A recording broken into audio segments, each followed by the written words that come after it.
Hi all, it's hammer time again. It's Thursday, and today is the third show in 3 nights and my 9th in 15 or 14 nights, so we'll see how this one goes. This is the Truth, Honour and Integrity Show. My name's Thomas Williams. Let's get ready to rumble. Hi all, and welcome to the normal show. I don't know what's normal and what day it is anymore.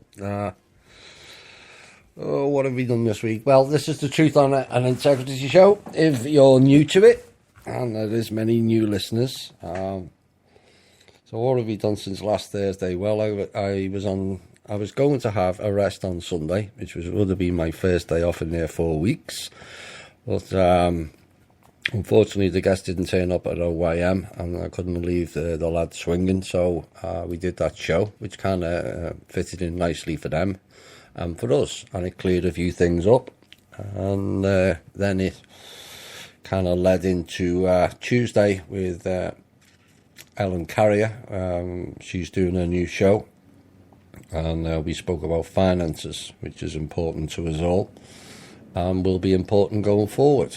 And then last night was epic in many ways. I think we delivered a show that leaves no questions unturned.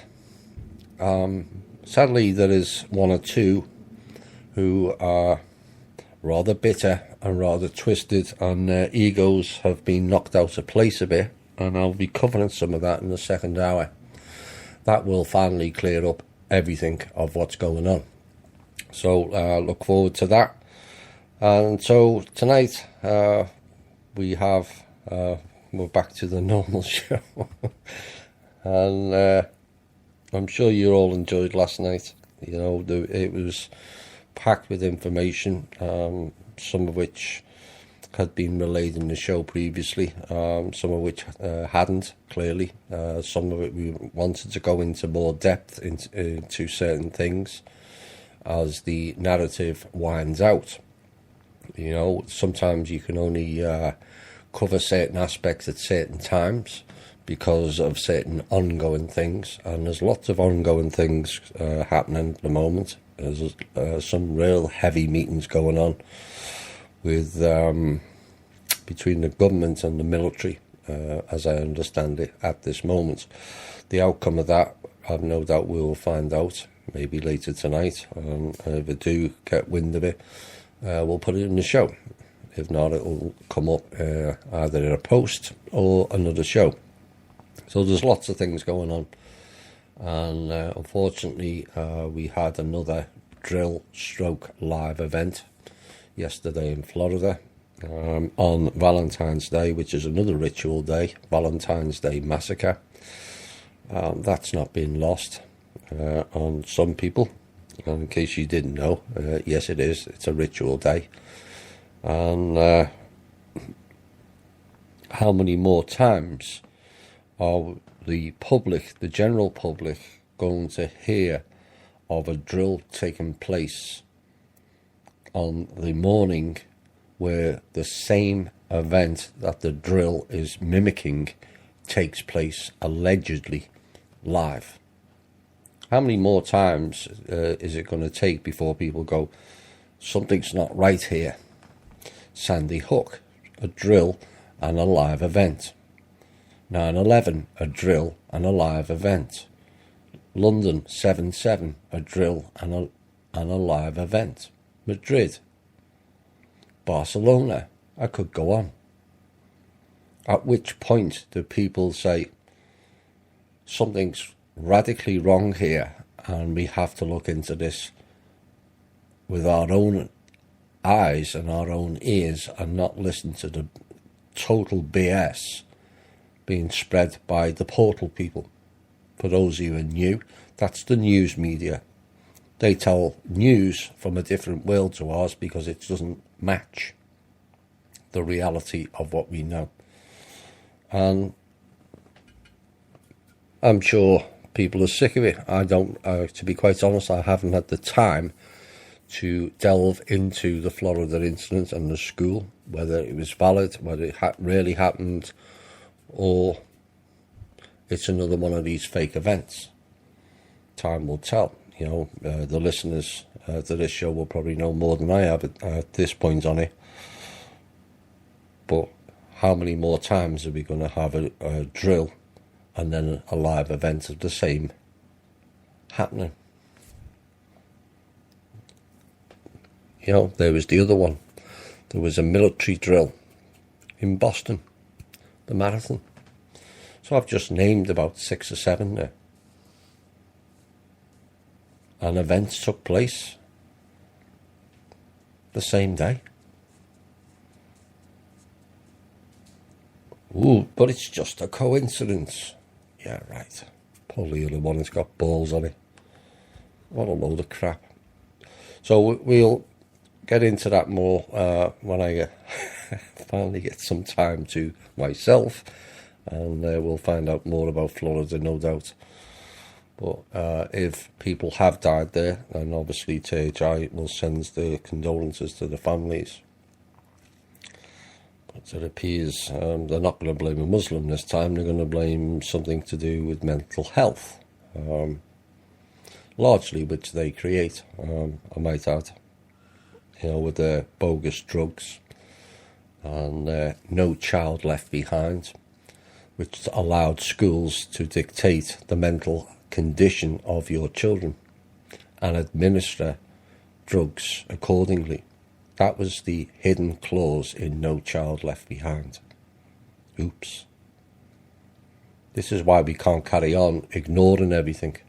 We have to delve into it, There's been plenty of people who have took it upon themselves to delve into me and delve into Miss Manor. And yet, funny, they don't delve into the real people who are causing the problems in this world. Funny that, isn't it? The ones who are trying to fix and help always come under more investigation than the ones who are causing all the carnage. Why is that? Because it's the easy path. Ooh, we don't want to take on the government and we don't want to take on the Rothschilds, etc., etc. Why not?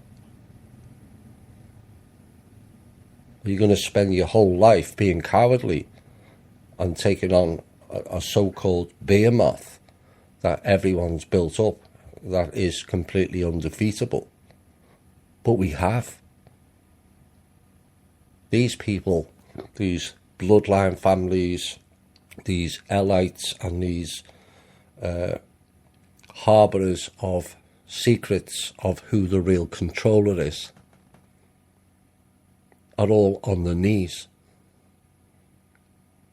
The real controllers have gone, which is why the cabal have collapsed, because they have insufficient intelligence to run the system.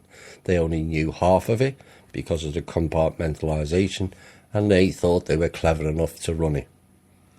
Well, we've all seen what took place. They're clearly not. And they failed that badly that their own kind at the top end, the very few that are left, want to wipe out the minions on level 5 and level 6, as discussed last night. Oops. So all the familiar names of the former Illuminati, which is now the factions, they want to wipe all of them out. And who do you think pushed that? It wasn't the cowardly ones, was it? No, it was the people with guts like myself and all the listeners who stood up and says, we're here to be counted.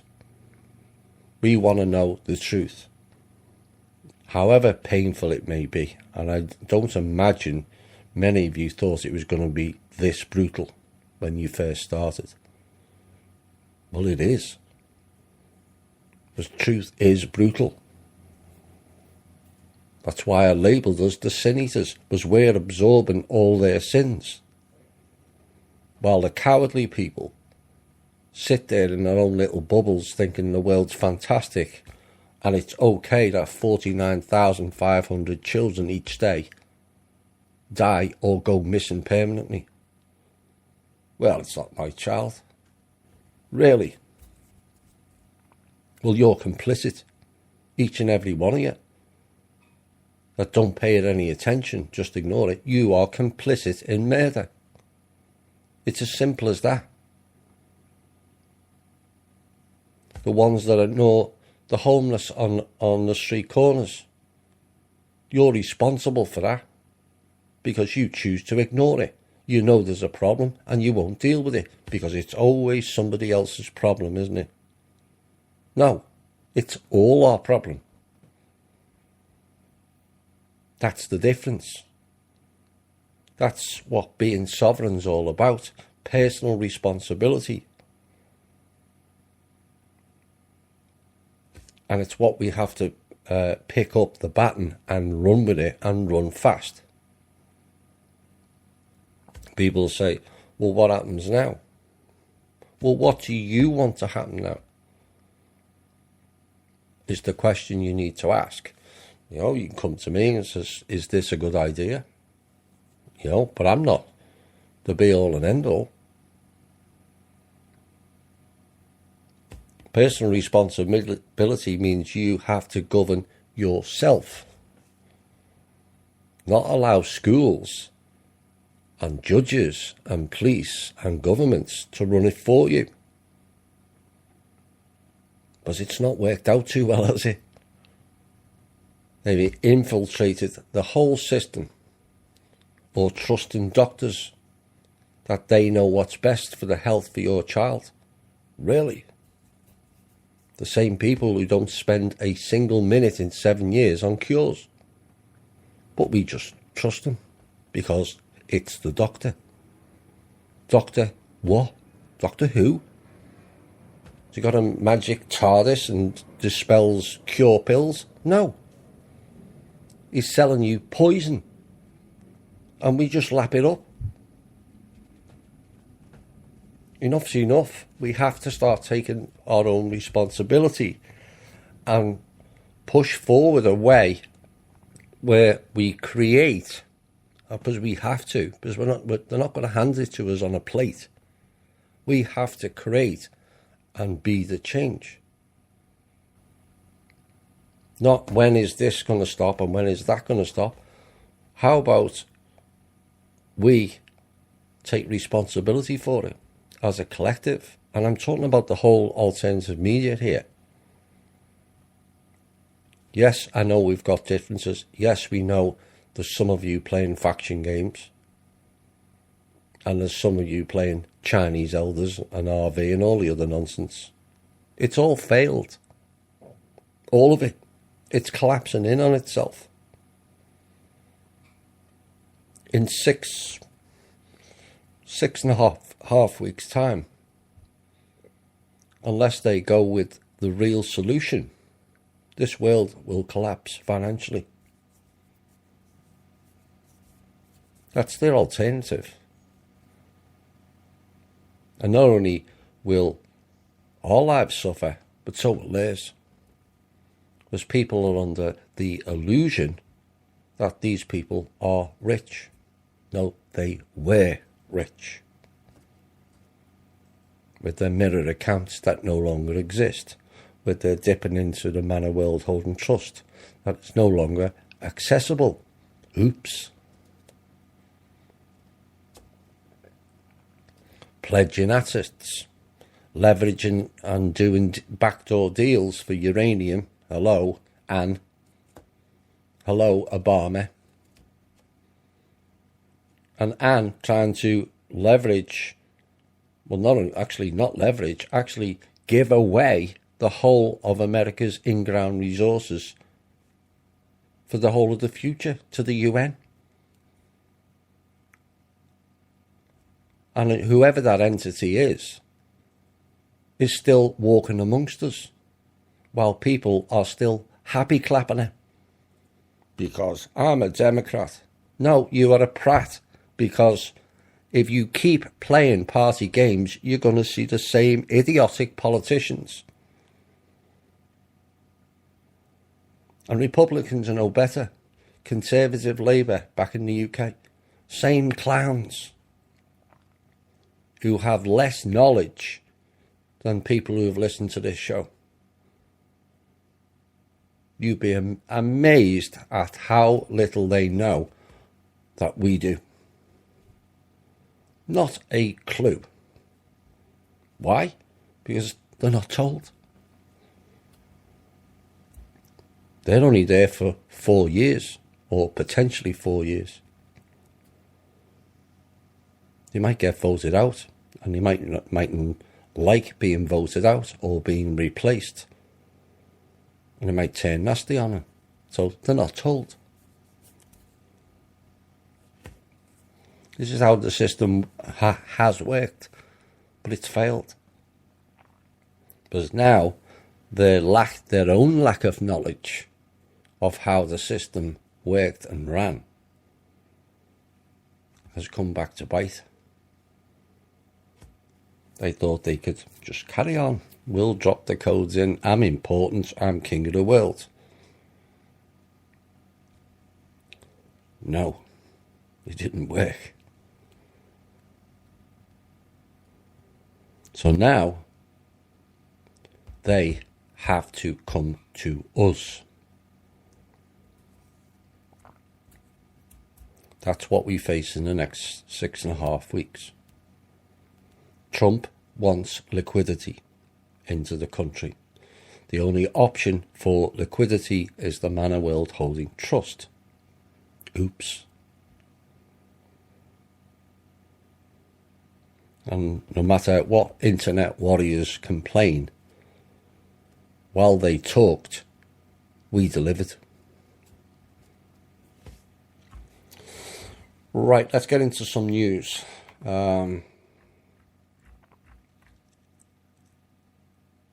More fun and games in the White House. It's like what's that Charles game with the chairs, the merry-go-round with the chairs.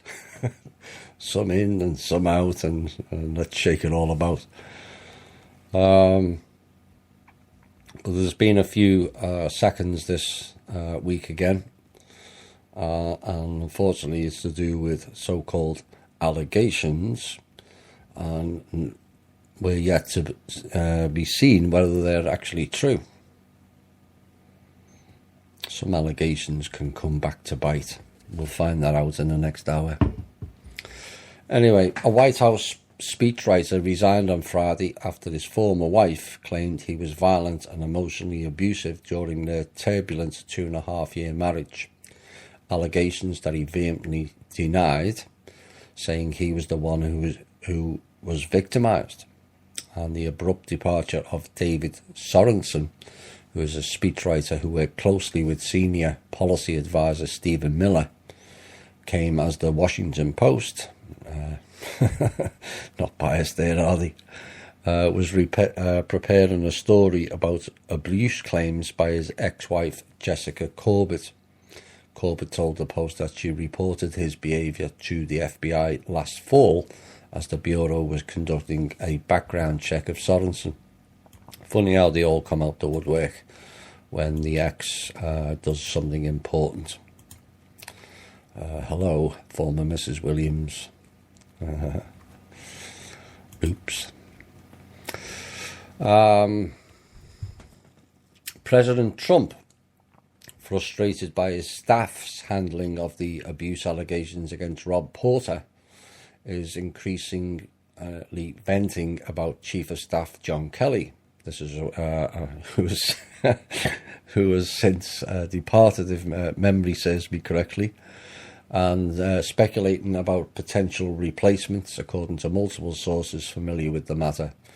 One senior administration official and 3 other people briefed on those conversations told NBC News Trump is angry at Kelly's initial statement of effusive support about Porter's character, and then the quick walk back the next day. And after allegations of physical and verbal abuse were made public by 2 of Porter's ex-wives, Kelly said in a statement, Rob Porter is a man, and I quote, of true integrity and honour. Interesting words they used there. That may be a hint. And I can't say enough good things about him. And then what happens next? Rachel L. Brand, the number 3 official at the Justice Department now, plans to step down after 9 months on the job. Maybe she was pregnant. As the country's top law enforcement agency has been under attack by President Trump. And that's good news, I say. Justice, not just us. And according to 2 people who were briefed on her decision, Ms. Brand's profile has risen in part because she is next in line of succession behind the Deputy Attorney General, Rod J. Rosenstein. Watch him closely. Bye-bye. Who is overseeing the special counsel's inquiry into alleged Russian influence in the 2016 election. Anyone else bored of Russian influence? Oh, I am. What about Langley influence? Oh, dear me. Mr. Trump has called the investigation a witch hunt and has considered firing Mr. Rosenstein. I did say watch those 3. Mexico, next leader of the notorious Zetas. Wonder why they're called that. Could it be through past history and certain star beings? Anyway, the Zetas drug cartel has been caught in Mexico City. According to Mexican authorities, Jose Maria Guizar Valencia is wanted in the US and had offered a $5 million reward for his capture. Known as the Z43, he is a dual US-Mexican citizen and is thought to have run the Zetas southeastern operations. The US State Department said he was responsible for importing thousands of kilograms of cocaine and meth to the US every year. I wonder who his bosses were. I think we all know. On its website, it said the Zetas have murdered an untold number of Guatemalan civilians during the systematic takeover of the Guatemalan border region with Mexico in recent years. All for the benefit of getting high. Is it really that much worth it? I would say no, but some people will argue different, and that's their choice. Cape Town. Now, this is something that can be fixed within a month once the funding is released. We've got members in THI who deal with clean drinking water and how to clean it, reproduce it at a very low cost. Even dirty oil sludge water. And all we're waiting for is the funding. So these things can be fixed. Of course, Mr. Gaddafi built a big water plant because Africa is sitting on a giant freshwater lake. You just have to dig deep enough. Cape Town faces the unenviable situation of being the first major city in the modern era to run out of drinking water altogether. However, the plight of the drought-hit South African city is just one extreme example of a problem that experts have long been warning about: water scarcity. Yes, Nestle. Time to raid their headquarters and give all the water back to the people, methinks. Despite covering about 70% of the Earth's surface, water, especially drinking water, is not as plentiful as one might think. Yes, because Nestle have scooped it all up, along with the bug-eyed bastards playing games here in the past. But only 3% of it is actually fresh. I don't think it's that low. I think it's a little bit higher than that. I think that's a bit low to me. Over 1 billion people lack access to water, and another 2.7 billion find it scarce for at least 1 month of each year. 2.7 billion. and 1 billion lack access to water. 1 in 6, 1 in 7, perhaps 1 in 8 now, or maybe 1 in 4, because I think that's probably nearer the real figure. Some would argue different. Either way, there's no excuse in this day and age with the so-called wealth that's been created and bogus means created as well over the past 100 years, as was documented last night, for anybody to be short of any water.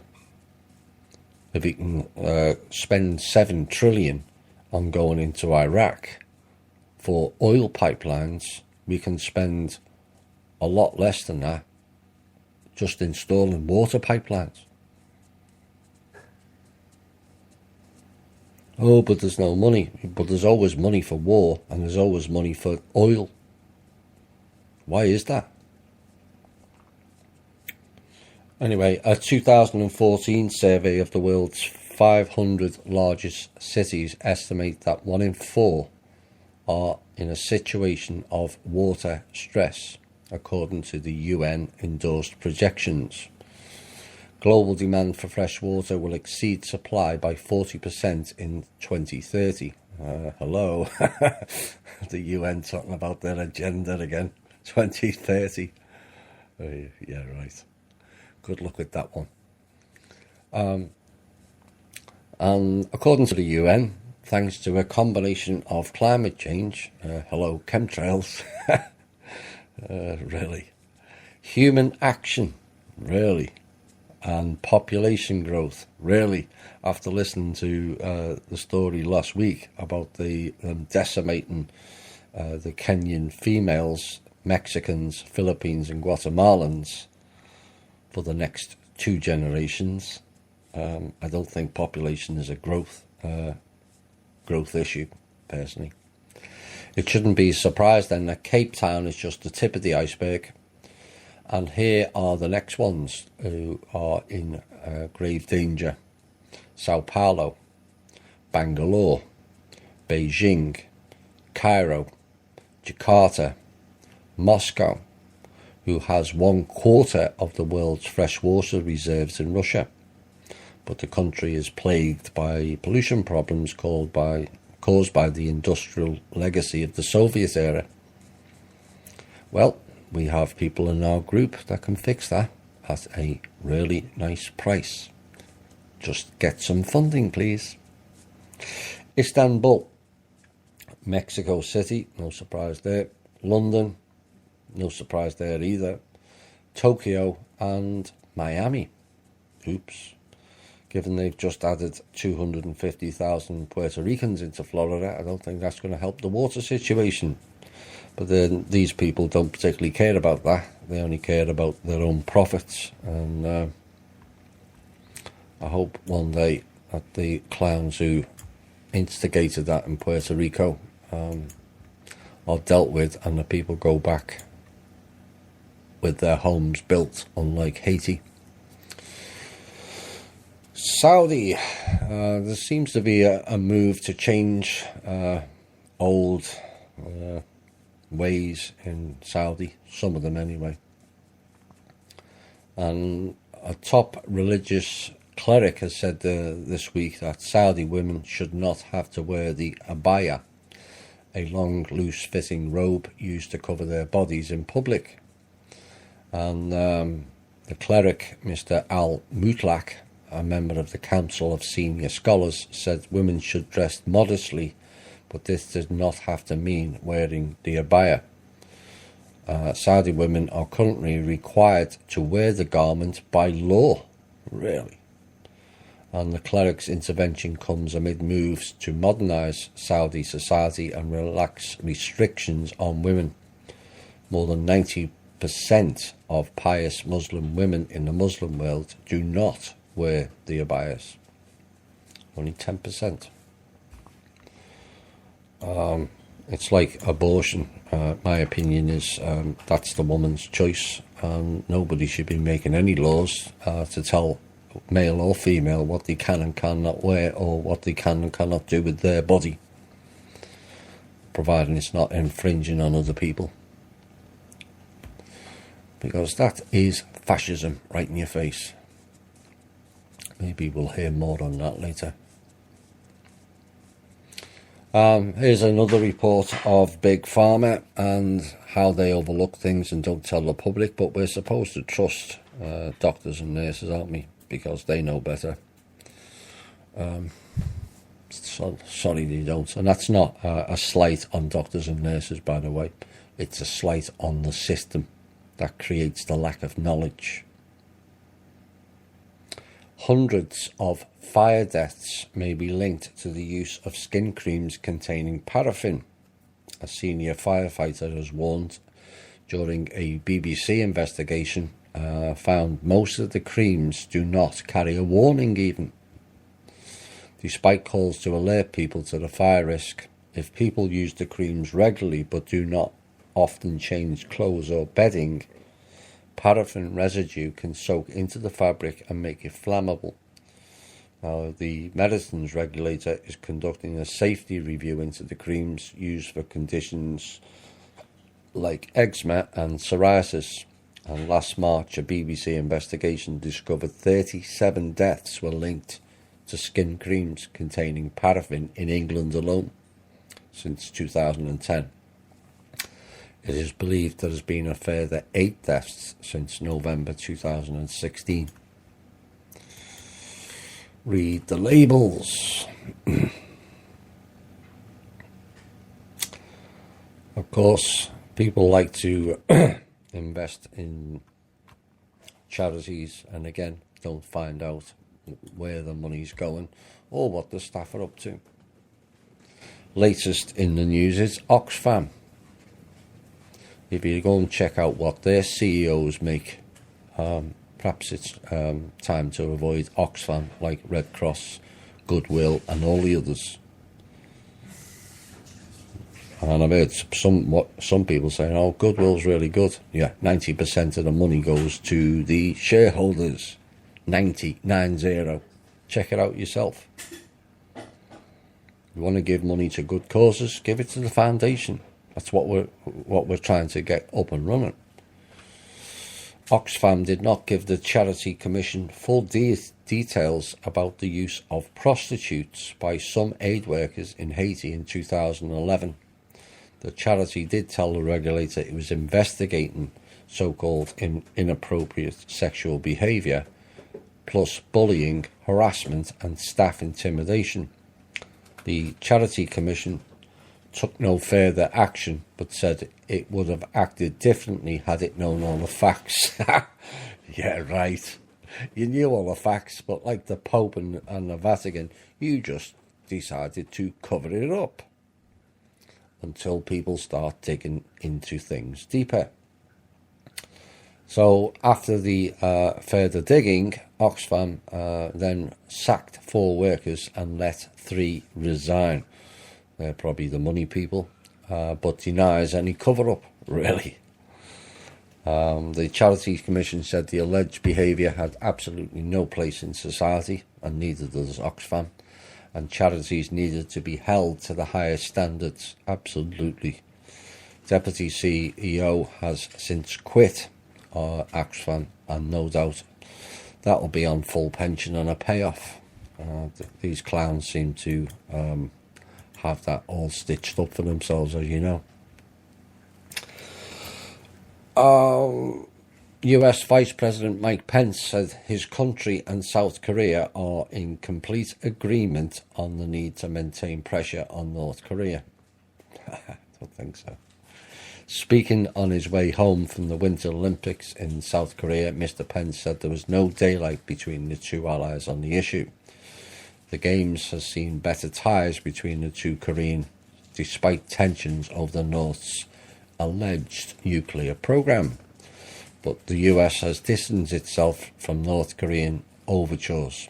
On Saturday, North Korea leader Kim Jong-un invited the South's President Moon Jae-in to Pyongyang for talks. And I don't know whether people will remember me saying about 12, 18 months ago. It was early on in THI, and I said North and South Korea will unify. whether the cabal like it or not. Maybe you're seeing the first steps. And if those talks go ahead, it would be the first summit in more than a decade between the two Korean leaders. Mr. Moon said the Koreans should make it happen and encourage the North to return to negotiations with the United States. And hopefully that will improve things in the whole area and they turn their focus of attention on the real clans in that area, which is the Chinese elders, dragons and the Rothschilds. And then we can get on with a whole heap more of things of fixing. Just a note on the Olympics. The Olympians of both countries have shown the path to harmony, in my opinion. They went in together. They had a joint hockey team. And this is what happens when people are left to their own devices. Despite all the portal people, fear porn and drivel, people just get on with it. Sport and music are generally the great leveler. People forget that other people are from a different country, or they speak a different language, or they're a different gender, different colour, and just enjoy it. It's just a pity the politicians and the puppet string holders can't just leave people alone. But maybe one day soon that will change. Judging by last night, maybe sooner than we think. US, no, I'll have to stop saying that. American President Donald Trump has unveiled his long-touted plan to revamp American infrastructure. But critics, and there's always critics when somebody chooses to do something beneficial for the people, labelled it a scam. What about the 23.5 trillion that went missing? Wasn't that a scam? What about the 7 trillion was spent in Iraq? But no, let's ask for 200 billion to do something for the benefit of the people and the economy in America, and no, it's a scam and it's all a pile of crap. Maybe it's the people who complain need to be removed as a scam, in my opinion. Mr. Trump wants Congress to authorise $200 billion over a decade. It's hardly going to upset the economy, that is it, $200 billion to spend on roads, highways, ports and airports. The president hopes the American states and also the private sector, which will be the trust, will stimulate another 1.3 trillion in improvements. Yes, the trust will be paying for that. The plan was a Trump election promise, but it could entail Americans paying, here we go with the fear porn, higher local taxes, fees and tolls. There's no evidence to support that, and I don't think the people, as the truth rolls out, are going to tolerate that nonsense when we're owed a tidy sum. And the blueprint is part of a 4.4 trillion budget proposal which abandons the long-held Republican goal of balancing the federal budget within a decade. Well, we can actually balance the federal budget within 7 weeks. Should certain people grow a set. Trump went on, and good on him. We have spent 7 trillion in the Middle East. 7 trillion. What a mistake, Mr. Trump said at the White House on Monday. And we're trying to build roads and bridges and fix bridges that have fallen down, and we have a hard time getting the money. It's crazy. Yes, it is, Mr. Trump, and perhaps you need to roll out an executive order and fire those clowns who won't spend money on the American people. A Baltimore jury has found, at long last, 2 police officers guilty for their role in a sprawling police corruption case that involved robbing city residents. Daniel Herzl and Marcus Taylor were convicted of racketeering and robbery charges and cleared of others. They were part of an elite unit tasked with seizing illegal firearms. But instead the squad went rogue. How do you say that? They went rogue, like they weren't to begin with. Not all cops are bad, but I'm sorry, their reputation goes before them. It's up to them to regain the public trust, not the other way round. Stealing cash and guns and reselling drugs that they collected. 6 other officers had already pled guilty, some of who testified in court. Now, the Baltimore police have struggled to regain public trust, go figure, after the 2015 death of Freddie Gray, a young black man in custody. The city's police department is currently subject to federal monitoring as part of a court-ordered reforms due to discriminatory and unconstitutional policing. Interesting term they used there. Haven't heard that in a while. The verdict follows 3 weeks of explosive testimony in a federal courtroom, and additional officers named in the testimony have either been suspended or announced their retirement. Really?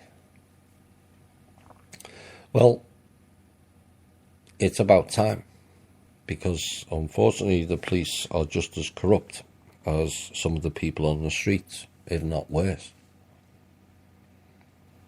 And I know there are some good people, cops in the force, and some of them get threatened to join those certain criminal elements. This is part of the problem of a lot of the police being part of the Brotherhood. So they're frightened to say anything. That type of control and order, secret societies, you know what JFK said, that has to stop going forward also. But I would like to see it stopped, because then the police go back to doing the job that they're supposed to do, which is to keep law and order, not operate criminal rings. So today, after years of attempts to remove him and months of speculation, Jacob Zuma has been forced to step down as the president of South Africa. Mr. Zuma has been in a vulnerable position since the end of his final term as head of the ruling ANC in December last year, when his rival Cyril Ramaphosa was chosen to lead the party. The allegations of corruption around Mr. Zuma were unrelenting and particularly damaging were the ongoing claims that a wealthy family from India, please take note, the Guptas, had gained lucrative state contracts and exerted undue influence on the government appointments because of a corrupt relationship with the president. While the Guptas and Mr. Zuma consistently denied the claims, the story of what is known as state capture kept coming, and Mr. Zuma is also facing a possible reinstatement of 18 charges of, wait for it, you've heard this familiar term before, corruption and fraud. But this time you can add in money laundering extending from a 1990s arms deal. More evidence of house cleaning around the world, you bet. Right, we're going to have a musical break now, and then we're going to go into a couple of things that I need to cover, and one thing that I need to put to bed after 4 years of keeping quiet. Which song will we have this next? Let's try this one, Get Free. Hi all and welcome back. What about us? Well, we've listened last night to a lot of positive things, and a chance of humanity progressing to a brighter future, one which we have to create, as I've kept saying. But as we got closer to certain things, and people thought, that'll never work. But nothing ever worked in the alternative media, does it? RVs, 2 weeks, full disclosures coming next week, you name it. And people ignored, and then it got close, and then people decided to put the goose-stepping boots in. And I've said before, I don't like outing people. But if people are going to make allegations about me, about Kim, and about the World Manor Trust, when we've answered all the questions that were relevant, any small doubts were raised last night. There's a couple of questions I've noticed that I will address later on. But this particular person, I've sat on it for 4 years. You know, some people think I just out people. No, I don't. I don't particularly like it. I see it as negative. But when certain people decide to call me out and make lies, and then pass off bullshit as something real and facts about people I care about, then I'm going to step in. So this next piece is about Anna, the person known as Anna von Reitz. The real name, Anna Maria Wilhelmina Hannah Sophia Reitzinger von Reitzenstein von Lettow /Vorbeck. Private attorney, no doubt, in service to His Holiness the Pope. That's who she labels herself as. So let's look at some of these names. Anna Maria is fairly obvious, given she's denounced she's a Catholic. She says she's Lutheran. People can read about Lutheranism and come to their own conclusions. But the name Lettow, let's start with that one. A byname in the 14th century given to a few Pomerian nobility from Vorbeck, which is why the name is Lettow Vorbeck. And apparently Lettow means Lithuania in Saxon. Saxon is German. Reitzenstein is a German dynasty, one of the families of Franconian knights. Reitzinger is the noble establishment of the House of Bavaria. Oops.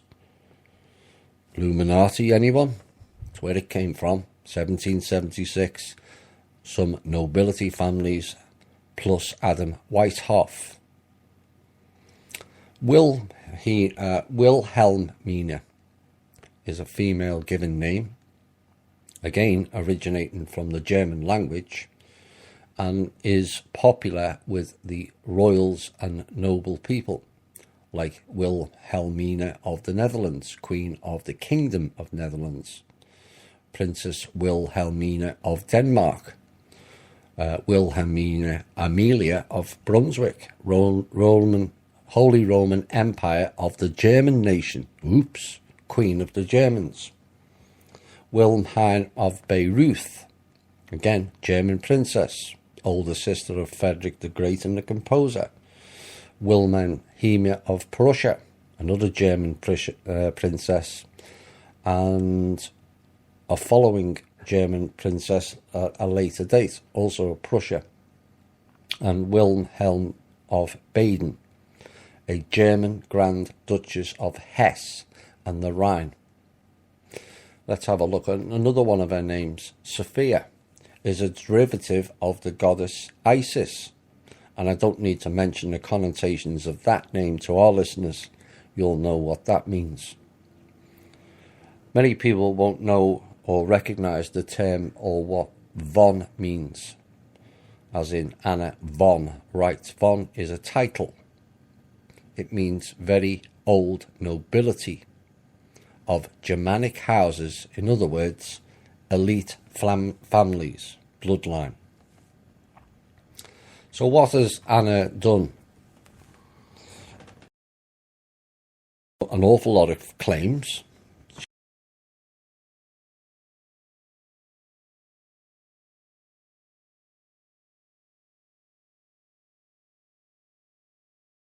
People had 3 years to dismantle and return all funds back. This was in September of 2013, and so we all waited for September 2016 and for the end of the bar lawyer people. And where did that go? Nowhere. Anna writes letters to Mr. Trump on various things. Where did that go? Same again. Nowhere. Anna claims she's a judge.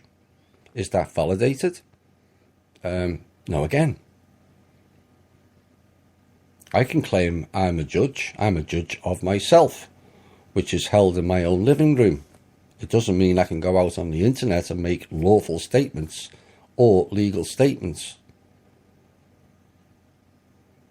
It doesn't make it valid, does it? So Anna has claimed, and she writes letters declaring this and that to the Pope, Obama, The Hague, General Dunford was another one, General Dunn F. all, and now Trump. What I'm going to ask tonight is I'm going to challenge Anna von Reitinger, full name, to put online all the replies received from the former named. All of them. If there was any received, or if I suspect to be the case and no replies were received, that then proves her validity is not worth much, I'm afraid. Anyone can write letters to anyone. It doesn't mean it or you can change a whole system. Anna also told the person who stirred the hornet's nest up this week to file some papers and he will be free and he will receive a large payout soon. We've heard that before, haven't we? How's that working out, Ernest? Like the RV, I presume. It's coming soon, except it won't. Now, Anna has made claims via email that I have been involved in 3 get-rich-quick schemes. Really? It'd be interesting to find out who they are, as as most people who know me, no, I haven't earned a cent out of this. And as I said, many who really know I've suffered a great cost doing this, unlike Ms. Reitinger. Now, presumably one of them is Neil Keenan, who she still works with. If he's still around and not some double. Now, Mr. Keenan was Drake's contact, not mine, and promised me Jack, and I got Jack from Neil Keenan. But Anna got paid by Neil Keenan. Oops. Which is more than can be said for anyone else who's been around the Langley agent, as most got their funds taken off them, except Anna got paid. I'm presuming the second allegation is or was Judge Nadeau. Again, I was promised nothing by the judge, and again, I will receive nothing. I have not paid into the scheme, and so subsequently I won't be paid out should it come to fruition. And I'm presuming the third get-rich scheme, which alludes to, is the Manor World Holding Trust, To date, I've earned the sum total of 0 cents.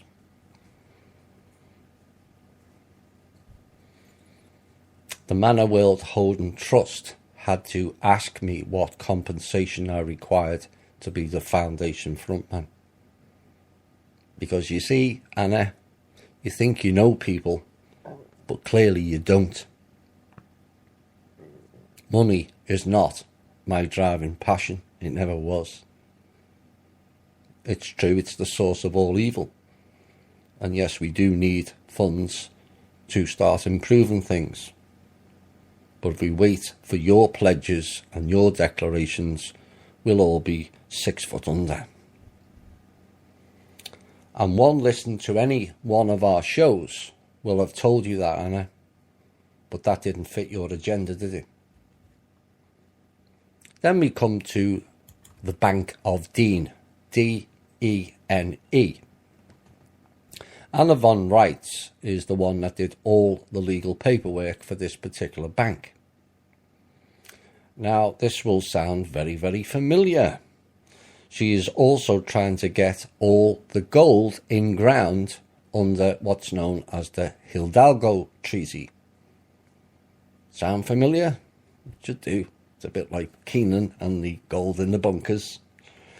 To be released to Anna von Reitz, as she is the, according to her, the matriarchal clan leader of some Alaskan tribe. That will be the Fakawi tribe, as in, who the fuck are we tribe? Because it doesn't exist. Now, it's funny how the German faction have infiltrated so many of the tribal people, isn't it? We've mentioned it before with the Lakota and also the Cherokee. Her partner in the bank, a guy by the name of Mr. Young, is a Bohemian Grove participant. Oops. He called Manor World Holding Trust and asked her for the codes while he was over in China. So if Miss Manor, known as Kim, is so bogus, why are they asking her for the codes?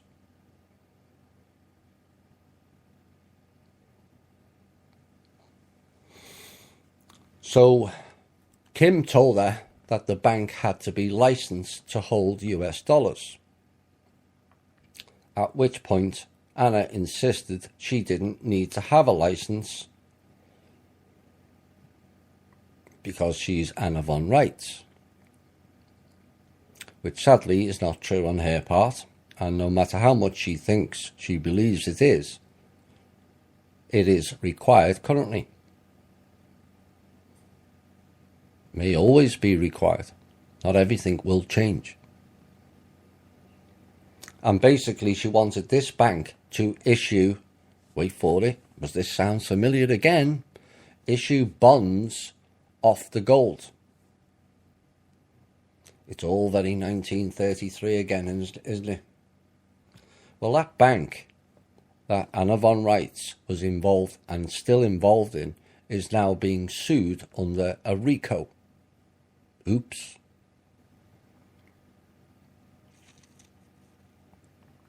Methinks that could turn out like Heather Giraffe. But of course, Anna's a judge. She's beyond judging. So here's my challenge again. The second challenge to Miss Reitzinger. I will be posting all the details of all the funds collected by the foundation online for all to see. For last year, I posted the previous year on the Facebook page. What I'm asking you, Anna, is to do the same for your internet earnings, and we'll see who's getting rich. That's my second challenge to you. Anna von Reitz has a cousin, and it is connected, who also makes extraordinary claims that goes and went nowhere, as Emily Elizabeth Windsor Cragg, who alleges she is the daughter of King Edward VIII and filed a claim to the UK Crown with the UK Parliament, and charges Elizabeth II with treason. Now, she claims validity, but then uses the fake royal name. You see, the Queen of England is not called Elizabeth Windsor. It is Elizabeth Saxe-Coburg-Gotha, as in the House of Saxe-Coburg and Gotha, which is another German dynasty.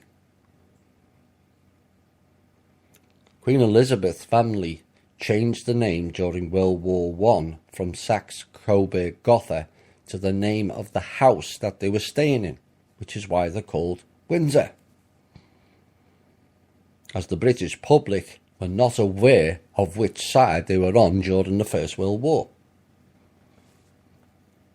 Now, some of you may have doubts about that, but some of you will have witnessed Edward teaching the young Elizabeth the Nazi hand sign in the newspapers last year. You see, they were all Germans. And not only Germans, they were Nazis to boot. So yet again, from the family of von Reitz, we have a cousin making big claims, and years later, nothing comes of it. But the question, if Emily is valid, why didn't she use the real name Emily Saxe-Coburg-Gotha? Because it would expose, like Anna, they're both German nobility families. And here's why it's important. The German nobility of which Anna comes from, as detailed earlier, are very fond of changing names around. They change one letter. Like Bauer became Bayer. You can see many, many more examples of that. Both are linked to the Rothschilds, by the way, Bauer and Bayer. Reitzinger becomes Reitz. Why? Because it conceals who Anna really was connected to. Not Pope Francis.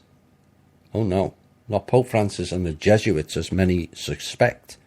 She had to defend herself at length, as she was accused of being a Jesuit last week. But Pope Ratzinger, the previous Pope, who was an SS officer, aka Nazi. Ratzinger, Reitzinger. See how it works? How they switch the names round and why they don't give the full name. Miss von Reitz was a private attorney for him, not Francis.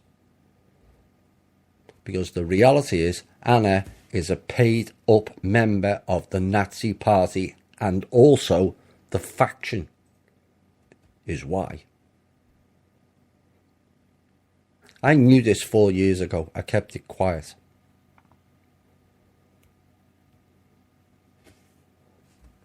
I'll explain why shortly. So it's all hidden and cloaked, just like all the Paperclip people, Project Paperclip. Her partner, Belcher, is the Anglo-Saxon version of Bechler, another German surname. Are you getting the picture now?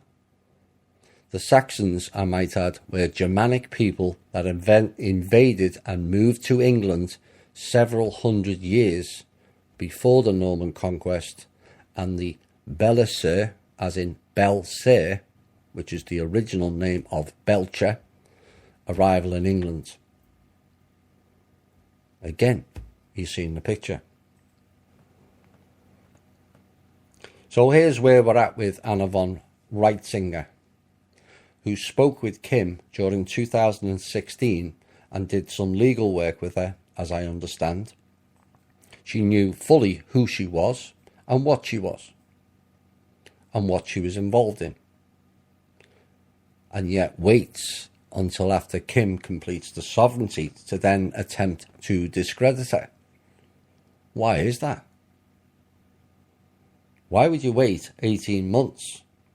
Anna's fond of calling people out. For those of you who remember the hit piece with Karen Hudas, except that was an illusion. Because Emily, if you go and look on her Twitter, who's Anna's cousin, is still connected with Karen Hudas. Oops.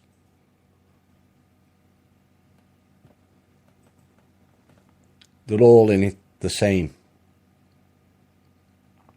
So why wait? Why did Anna von Reitz, who knew exactly who Kim was, who she worked with, who she works for, and what she is now, and said nothing, and then calls it BS, and then in the next paragraph actually validated what Kim had done? On one paragraph, she calls Trump an idiot, or basically. On the previous paragraph, she's talking about, I wrote to Trump to tell him to fix things. Well, if he's an idiot, why are you writing to him? Or is he only an idiot now because he didn't go with your Nazi faction? She then adds fear-mongering into the mix for good measure. This then smacks to me of pure bitterness. Anna clearly wanted to be the one who delivered, but while she spent endless hours writing letters with no return, our team got on with fixing things and actually delivering something. It's the old ego issue again, rearing its ugly head. To me personally, it wouldn't matter to me if Neil Keenan did it. As what is important is it got done. And attempting to denigrate someone who has actually done something is why things take so much long and we all are in the wait club. Ego, selfishness, bitterness and insecurity kicks in with these people, and if they're challenged, all the others making claims like Kim and I have had to answer for, then just maybe we'll get a clearer picture of the faction-laden filth operating in our midst. Why is it only 2 people are being challenged? Doesn't that tell you something?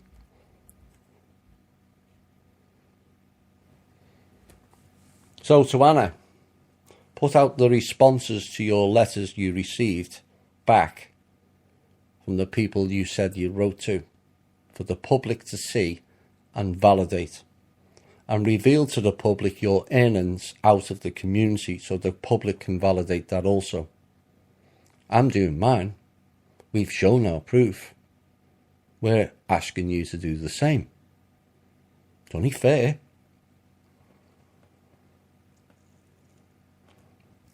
Now, as I said, I've known most of this knowledge for the last 4 years. I spoke to her personally 4 years ago, before she became the internet sensation, and caught up with her knowledge. But I chose to sit on it and see how things panned out. Like I keep saying, I don't really like outing people. But if people are going to start making false allegations and denigrating people actually trying to do something, then I'm going to step on people. But she's demanding donations for Living Law and other things, while accusing others falsely of being involved in get-rich-quick schemes. Really? That was the final straw for me. And I find it, all of it, disappointing. So she's done all this letters and all this work. To what end? What has it achieved? Sadly, a sum total of 0.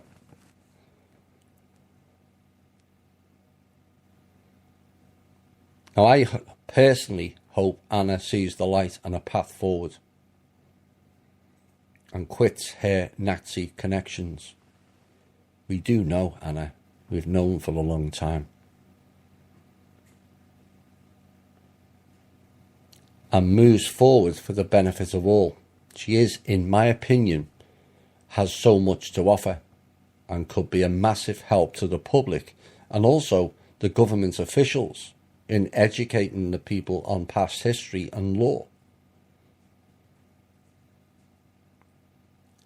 And I think she's done absolutely fantastic work on the internet,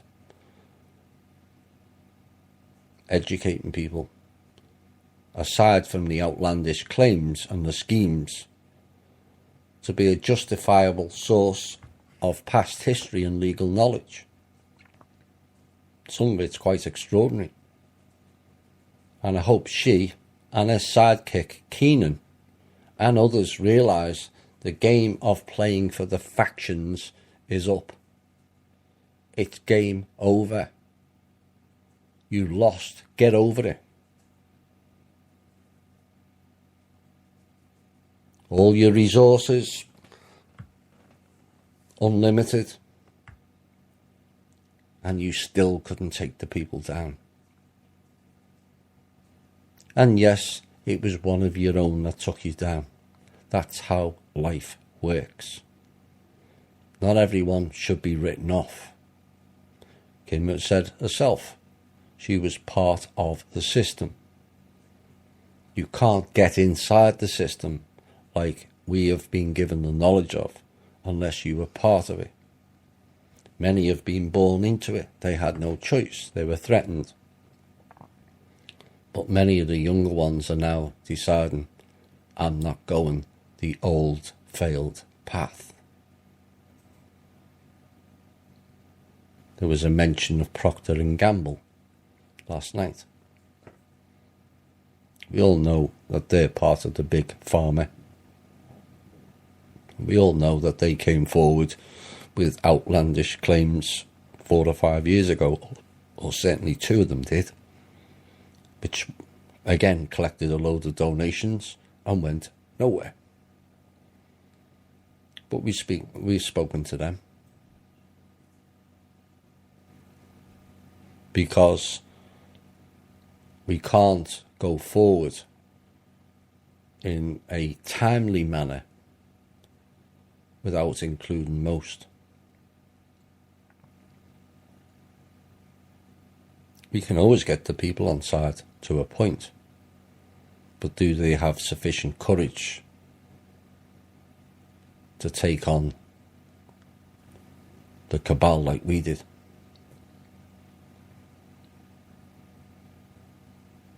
So the cabal are going down more and more each day. That's becoming obvious. The change. People always say, when is it going to change? It already has. It's happening right in front of you. Every week now I'm talking about a president or a vice president or a person from the Department of Justice or some other government department being fired. It's called house cleaning or draining the swamp. So it's all going down, Anna.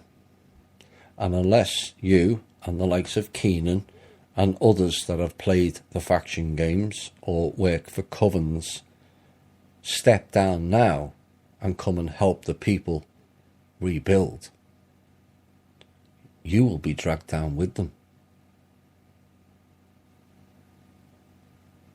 So my appeal for you is to step off your faction platform and come and really help the people as part of a team, not Anna von Reitz rules the world.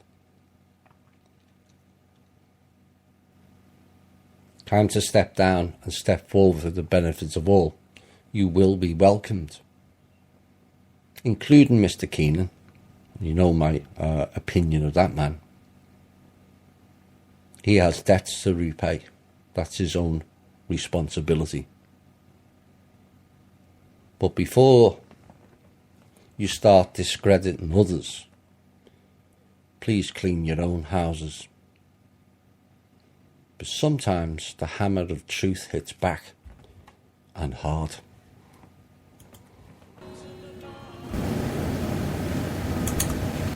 Hi all and welcome back. Those two songs by Lamb, Are You Wise Enough? And the second one is one of our members, new member Tony Edge, Not About You. Kind of fitting for the last piece, really. Are you wise enough to step forward for the benefits of the all and not for the self or some faction? Like I said, it's not about you. It's not about me either. It's about all of us. It always was. We've said this from day one. No one's coming to save you. You've also said it yourself many times, Anna. But you seem to be the one that's blocking. Unless it involves Anna von Reitz. We've seen too many of those egos in the alternative media. Far too many. Unless it's their plan, it's my way or the highway. That's just repeating the old programming paths. You think we're going to get change doing that? We're not. We're just not. It's about thinking and acting different. I've said it thousands of times on this show now. But it is. It's that simple. Everything is simple. We could fix the economy overnight. Instead of wasting money on lottery, we could put it in the foundation and we can provide jobs for people. We could get homeless off the streets.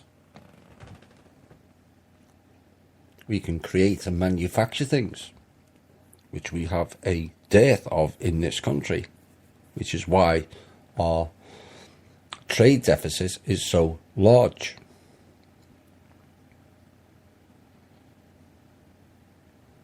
Built by Americans, bought by Americans, reduces that trade deficit and also reduces the fun in games that's played out globally. You heard it last night.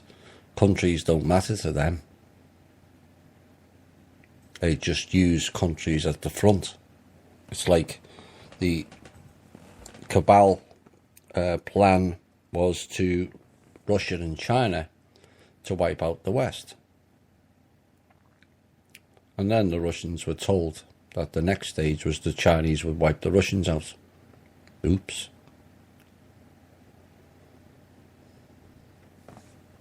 Mr. Putin didn't like that too much. But he should know the game.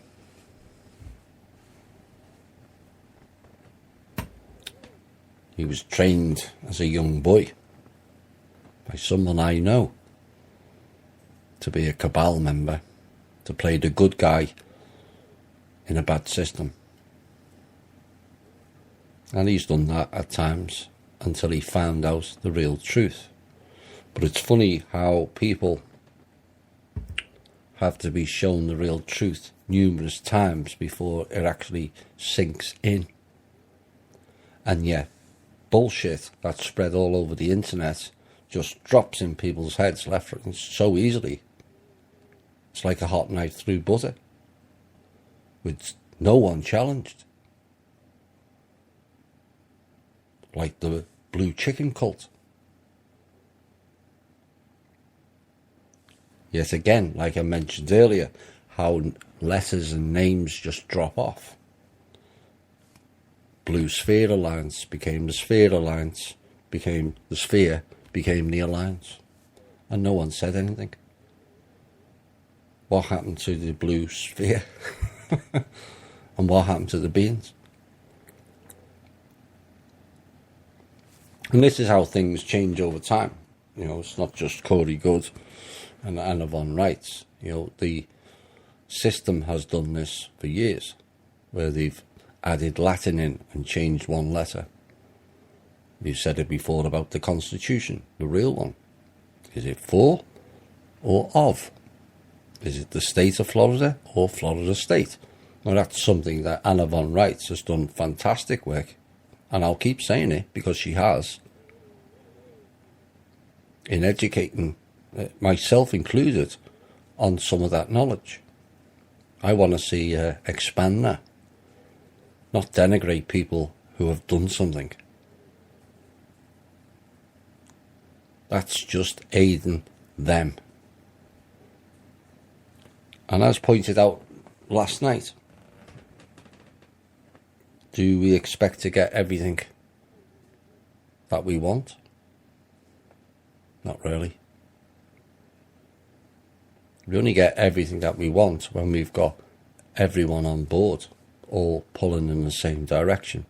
Currently, as it stands, whilst we're winning, there's still people who are pulling in the opposite direction, playing faction games, waiting for dinar payouts that will never ever arrive, while the world economy crashes around them.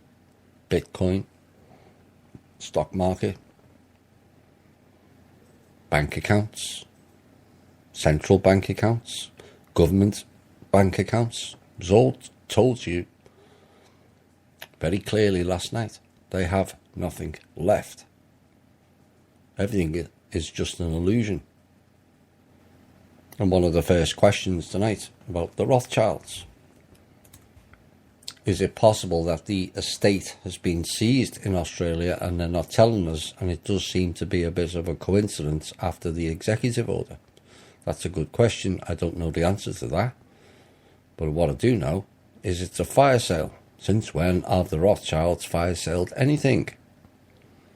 They've bought in fire sales when they've crashed people's businesses and homes and bought them up for pennies on the dollar. Hello, Clintons, Haiti.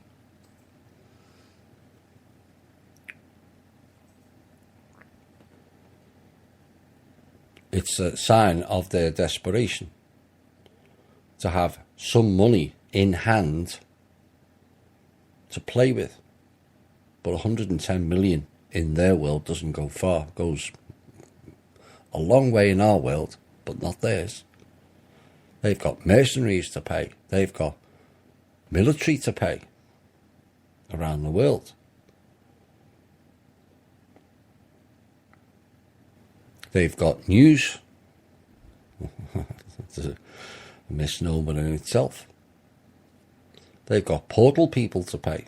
CNN hasn't been paid in numbers of months. Why do you think they're firing them all?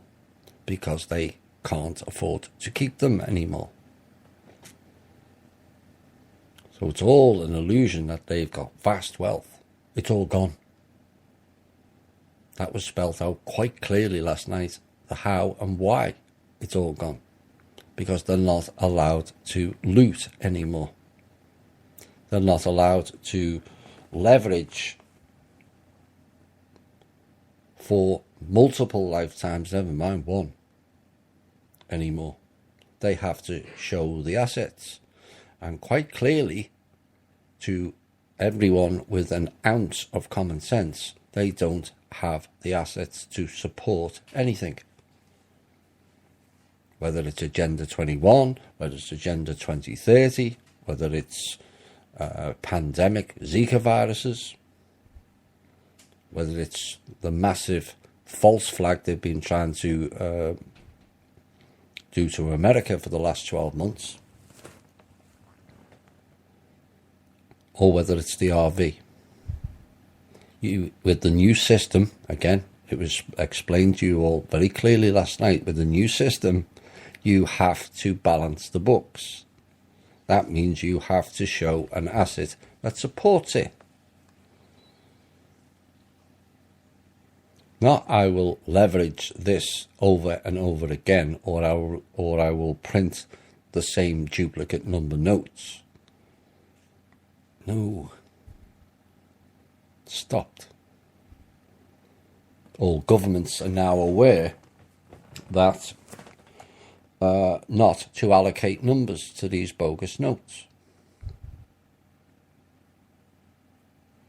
So everywhere they go now, they're hampered.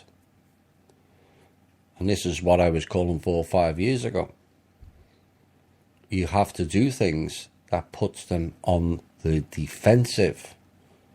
For 16,500 years, they've rode roughshod over this planet and its people, virtually unopposed. And yet within a decade, we've brought them to the knees. And yet people still say it's not happening quick enough.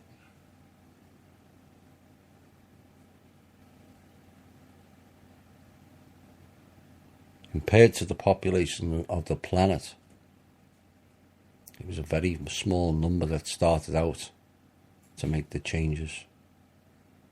In essence, it's still small, but their numbers have reduced drastically,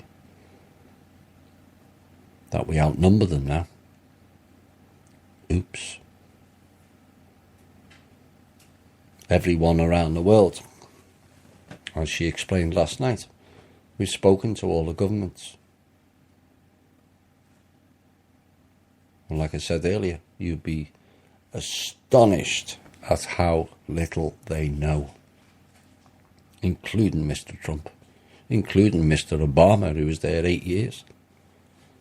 I could sit Mr. Obama here for half an hour to half a day, and his jaw would drop, because they don't know. And has it taken some convincing? Absolutely. They had no idea this level of system existed. And to be quite honest, neither did most of the internet. I've seen the system, and it's nothing like what's portrayed on the internet, with pyramids and all this. You have no idea. Absolutely extraordinary system. That when I first saw it, I thought, how the F are we going to bring this down? And then a voice in my head said, you already have.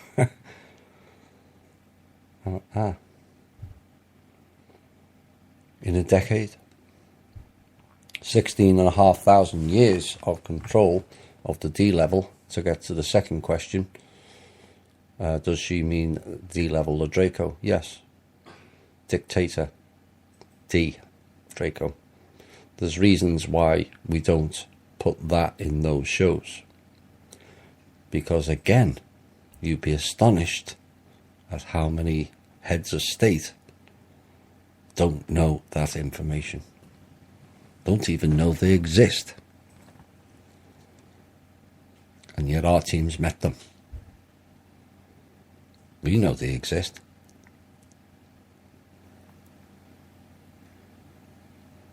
That particular group thinks humans are shit under the shoe, incapable of anything. They're not the only group that think that, by the way. But now we have an opportunity to show the Draco and the other groups that we can chart a better path for humans and this planet. We now have that opportunity. And that's all it is, as it stands, an opportunity. There's no guarantees that we're not going to play ego games like Wilcock and apparently yesterday Anna von Reitz, because it's not about her, that it's all bullshit. How are you going to go forward with that? If she thought she was bullshit, why did she work with her? Why did she ask her for the live codes? Doesn't make much sense, does it? Or has she been sent out by the factions to throw a spanner in the works? Because, you know what? Something did actually work. Drake, it's time for him to stand up as well. You know, I've outed a number of people because I felt it was necessary, and it wasn't necessary at that time because I saw her as doing good work. She was educating people, and we're chronically lacking on this planet is education. You've got 90% of Americans who don't know their own history.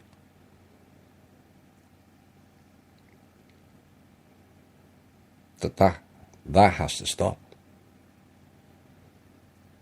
And once we achieve what should always be the first goal, is making sure everyone has the basic needs in life. There's us people here in America who complain, I haven't got this and I haven't got that. Well, you try. I don't know where my next meal's coming from. I'm going to drink brown, virus-riddled water because that's all I've got. And I'm going to live under a tree in 90 plus degrees and then complain.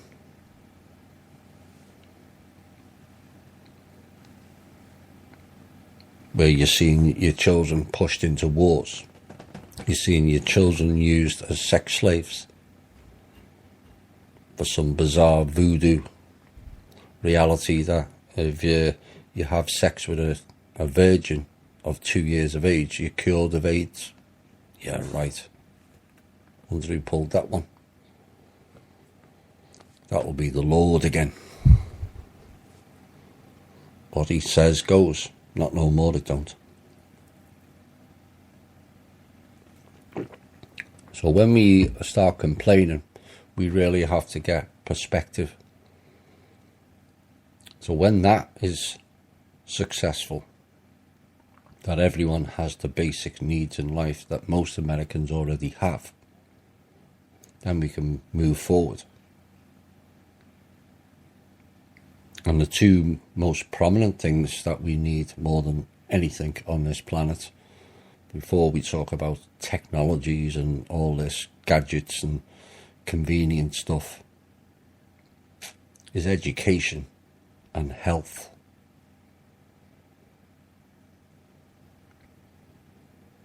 Because people, no matter which country, religion, race, that's well fed with clean water,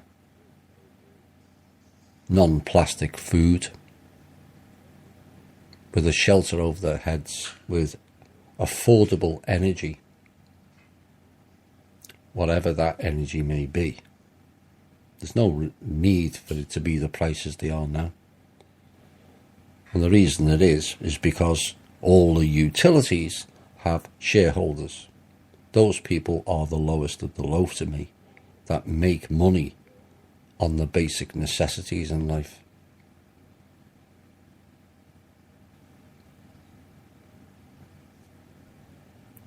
That needs a radical rethink.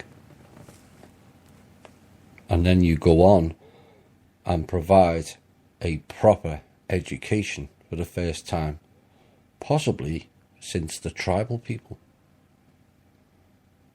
Because everything that's happened in the last 1,000 years is largely bullshit. All of it. Be it history, archaeology, science, the whole lot. Steaming pile of faction, cabal-led crap. All taken away from what we are, who we are, where we came from, and how long we've been here. So we need massive amounts of spending on education. And people learn better if they're in good health. The healthcare system in this country is nothing short of criminal, where people lose their whole life savings, their homes, their businesses, because they had the misfortune to have a car accident or an illness.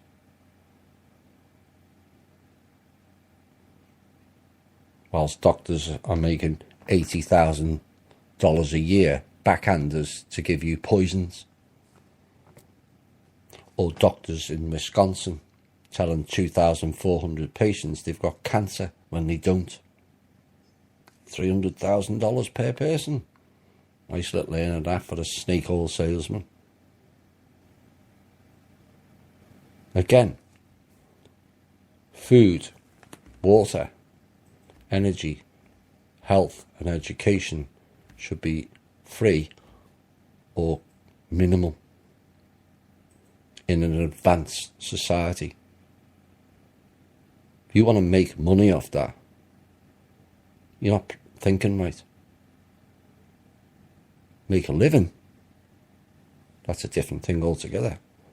If you want to become a millionaire off it, you're in the same program as the cabal psychopaths.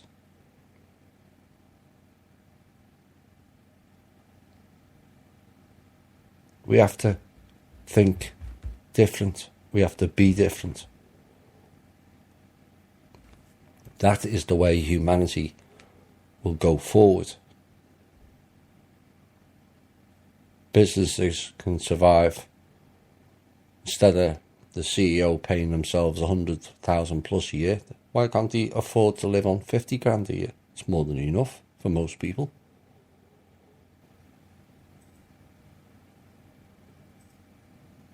So he can employ some other people part-time.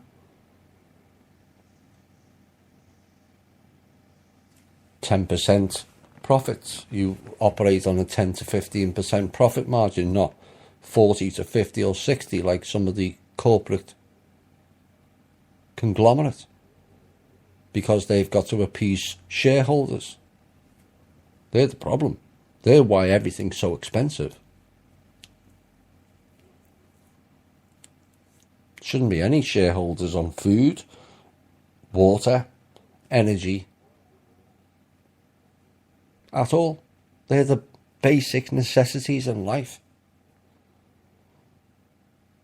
And the sooner governments and people in general start thinking that way, we're going to move forward a lot quicker than people realise. So if the foundation funds your company and you operate on 10% and you make 20%, you put that 10% profit back into the foundation to help somebody else.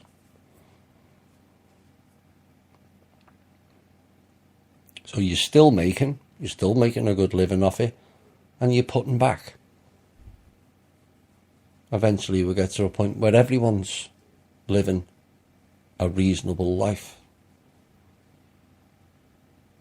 Then will we need as many cops?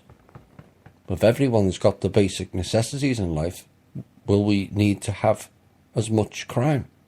No. There'll always be criminals. Free will.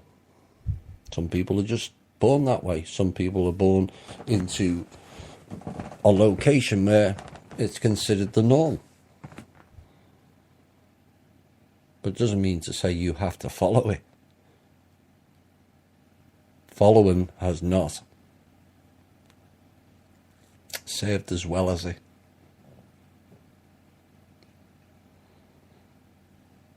It's time we all became leaders without unbalanced egos, with a clear vision forward for the benefit of all, not I and me. What can I have and what can I get? Is what can we get?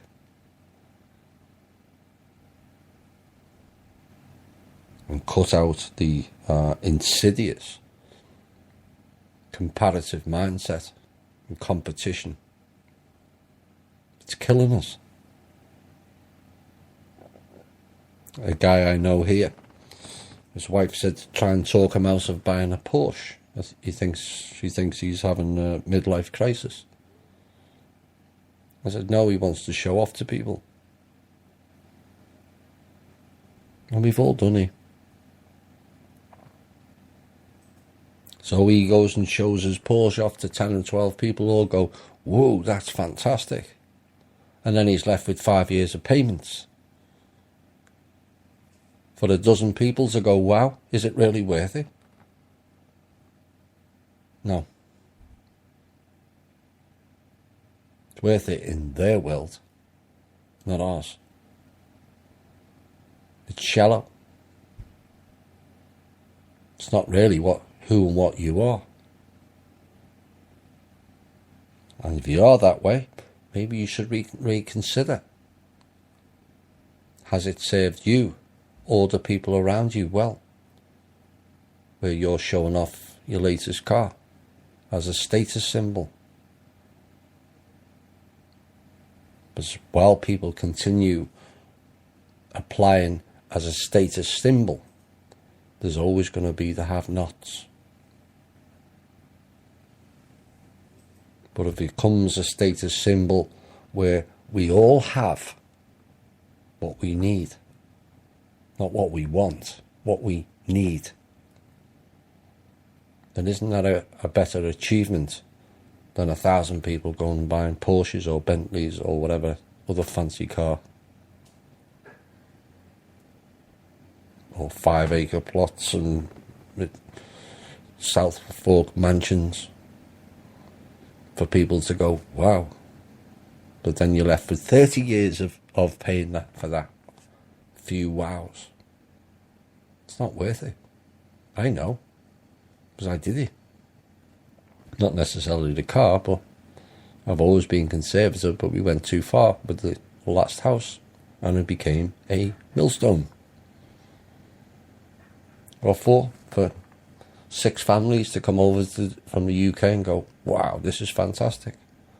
But we're continuing to pay over and above the odds for the next 30 years, which ultimately ended in us losing it. What does that tell you? It tells you I was stupid. I played the game. But let's not be stupid forever. Let's learn and let's move forward. Where are we? If Levashov and Fomenko are correct, I don't know whether I asked this question last week. I'll ask it again. We have 1,000 years less history than we are told. Do you know a source of the correct calendar for our recent history? No, I don't. There's that many calendars, Mayans and Julius calendars and Gregorian, and it's whatever suited the Vatican and their Draco overlords. And yes, there is huge gaps in our history. Try 16,500 years that we haven't been told about. But yes, there was a major gap of history. I think it's 300 years, 700 to 1,000, but it could be right. It could be 1,000 years.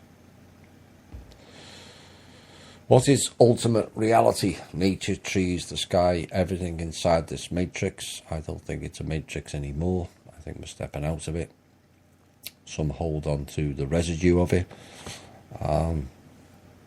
It is computer generated. Once we leave this server, move to the next reality, how will we know it's not a matrix? When you recognize who and what you are, would be my answer. That's more profound than you realize. Is it possible to be taught by manner, treaty, laws and codes of conduct? I don't think they have those. I suppose there's the council codes, which is cosmic law or natural law. It's fairly simple. Again, she explained it last night. It's only 4 laws: don't injure, harm, steal or murder. We don't need all the Latin, Draco, legalese bullshit that nobody understands, including lawyers. But it's not meant to be understood. It's all babble. Incoherent babble. Lawyers think they're all clever. No, they must be clever if they read and understand that drivel. Because that's basically what it is. Nobody really knows, and you just make stuff as they go along. When, yet again, everything could be simple. Personal responsibility. You don't injure someone, you don't harm someone, you don't steal, and you don't murder people. Very simple, isn't it? If everyone applied that, like I said in previous shows, do we need cops? No. So not many of us like cops. They're not a likeable bunch. Most of us are anti-authority. But then if everyone acted with personal responsibility, we wouldn't need cops in society. Because no one would steal. No one would kill each other. Singapore became a sovereign nation. That was in the old trust sovereign nation. Where did they fit in the scheme of things? I haven't heard them mentioned with the Kingdom Manor being sovereign, as they are completely separate from Malaysia, Great Britain. Well, it was kind of covered last night. We've kind of left out certain names of countries. I know I've been bombarded from Holland and South Africa and Australia and New Zealand, Ireland, Canada. When are we getting our sovereignty? Well, all the papers are there. And if we're kind of unsure of how an announcement, I think there's kind of been an announcement, and there's kind of been hinting towards certain changes where it'll just fall into place rather than complete uproar. You know, many of you listened to last night's show perhaps we're hearing some stuff for the first time ever. Well, what chance has Sleepers got? None. And so things will be changed, and have been changed actually radically behind the scenes. This was the plan. I've said this all along. There was stuff going on when I was still in Cosmic Voice. And the plan was everything was going to be quiet. But then it comes down to the people who are delivering the information telling you that there's things going on. Do you trust what they're saying? Well, over the 20 months of THI, you've seen a fair bundle of it play out. You know, things we said that perhaps weren't heard in the right way. No, I don't believe that, and no, you're wrong on this person, and that's fine. But all of a sudden it all falls into place, and that's kind of what's happening, or going to happen going forward. There'll be a series of small events and mini announcements. There may be one big announcement. Did I say a parade? Maybe. But that's the way it's going to be. People are going to be removed, and you're going to go, I haven't heard from her, him, or it. You know, all this Democrat and Republican battling, and not a single word for man. Wonder why. Mr. McCain's gone rather quiet. Perhaps Mr. Cheney's gone quiet permanently. Time will tell. So, once I would personally like an announcement, not because it then validates what myself and Kim have been saying, because we already know that, but it would send a shockwave around the world that if Americans can step out and become sovereign and ignore the clowns and the threats of the Rothschilds et al., then so can we. And perhaps we can ask the Americans and the actual American military now, as Mr. Trump has control of it, to support that particular nation. Not attack it like we have been doing, but defend it whilst they complete the paperwork for that nation to become sovereign. Once the threat is removed, then so should the troops, and they should all come home. No need for 800 bases around the world. That was Rothschild bases, in essence, and cabal. Is Europe, urine therapy, the water of life, or the fountain of youth? It can self-heal. I have read into this, and I watched the video a long time ago, maybe a decade ago. I know it sounds unpalatable, pardon the pun, but if you put a small amount of the first sample of a morning under the tongue, you don't have to swallow it. It sends signals directly to the brain that there's something in it that shouldn't be there, and then it targets the region. That's how it works. Well, it's not the fountain of youth. The fountain of youth is actually below my feet. The real fountain of youth. Where are we next? Do you think that the movement forward we are experiencing is also partially due to some help and assistance from the students of Levashov? That will have helped, because that knowledge is groundbreaking. It covers all aspects of life. And yet again, there was a man who proved time and time and time again his abilities and his knowledge, because he was challenged and challenged and challenged and challenged. Sound familiar? The same as the entity known as Jesus. No one believed him until after he died. No one believed Levashov until after he died. Martin Luther King, JFK. Why have people got to die before you start believing them?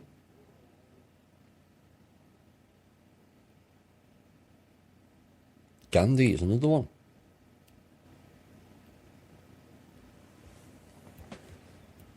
Even Mandela, to a point. He wasn't all clean, by the way, but he said a lot of profound things. And yet somehow or other people trust everything the Dalai Lama says, except his cabal. Funny that, isn't it? So Levashov and the knowledge surrounding her will play a role going forward, because it covers all aspects of life. The bits of my knowledge that I added into those shows, for the people who are new to this show, it's called the Humanity Unplugged and Humanity Unplugged 2. It covers all aspects of life.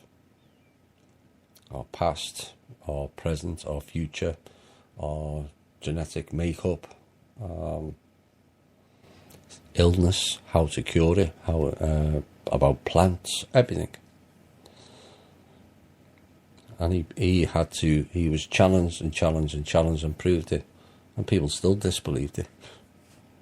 It's a strange world, it really is. Can the control structure list spoke about previously with the government 4 inches from the bottom be made public, or at least to us lot? I sure would like to see it. Maybe one day. Maybe one day. I would suggest further forward with that. Maybe some of those names.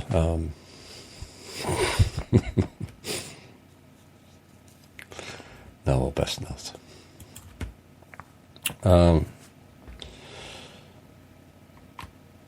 Who is going to enforce these changes through if politicians, governments and others won't see sense and assist? I think they are. There's a lot in the government, and this show has criticised them. But like I said earlier, you'd be amazed at how little they know. They're just taught to follow, and this is the problem. The military people, they're taught to follow. You go to school, repeat after me. Don't think for yourself. We can't carry on doing that. And so a lot of the governments themselves, as they are panicking now because they are bankrupt and they've got to explain to people where all the money went. So who's going to get lynched if the world collapses? Well, the politicians will. Is it really their fault? Not really. It's the string holders. So the people will force through the changes. The movement, it's not just the Manor World Holding Trust and our team, there's people all over the world that are forcing things through in a quiet and steady way. That's not going to cause upset. The information you mentioned a few shows about the rods in the earth, where did this come from? The team is all I'll say on that for now.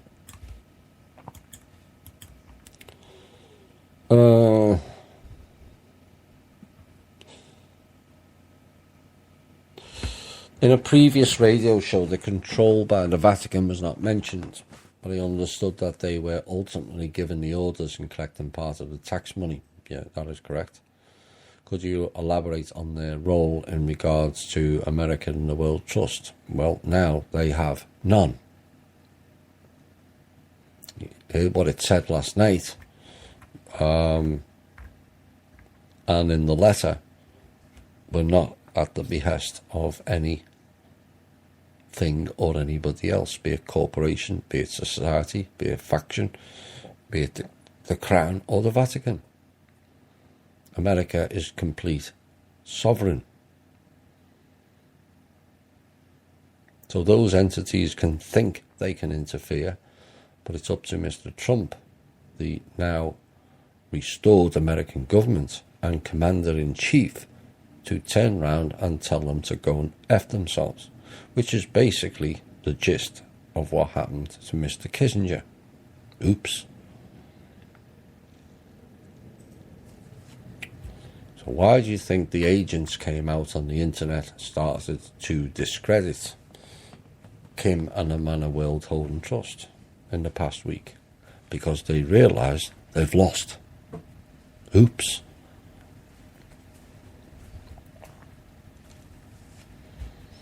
So Vatican are still playing games, but there's a movement within the Vatican that's also cleaning house. Just wondering if Canada was one of the countries that are going to be sovereign now, and if our government's not agreed to be sovereign, what recourse does the average Canadian have, if any, if our government is not on board? You can vote them out. En masse.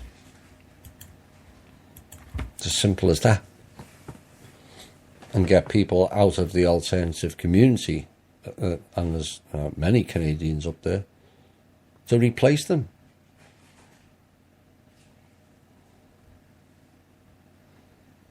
Why do we have to wait for them?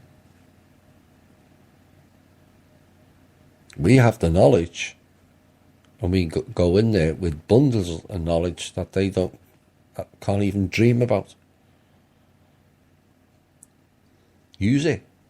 Become a politician and be the change.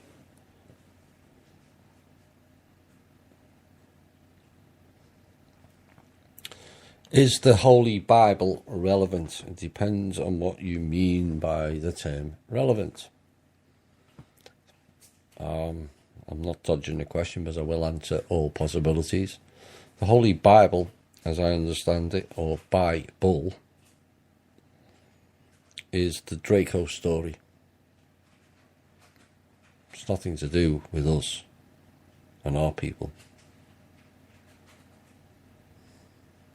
The Lord is Anu, the dictator, as mentioned in last night's show.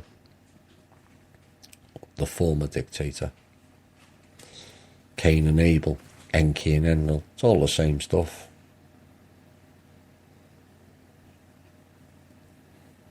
Add in the Egyptian Fun and Games, which is the last major public interference. But then Moses and Tutmosis, it's all the same people. They live a lot longer than we do.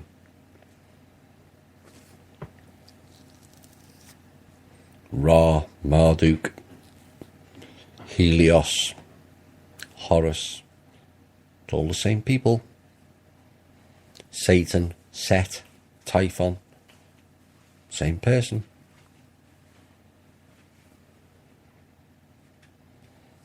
It's all off-world fun and games.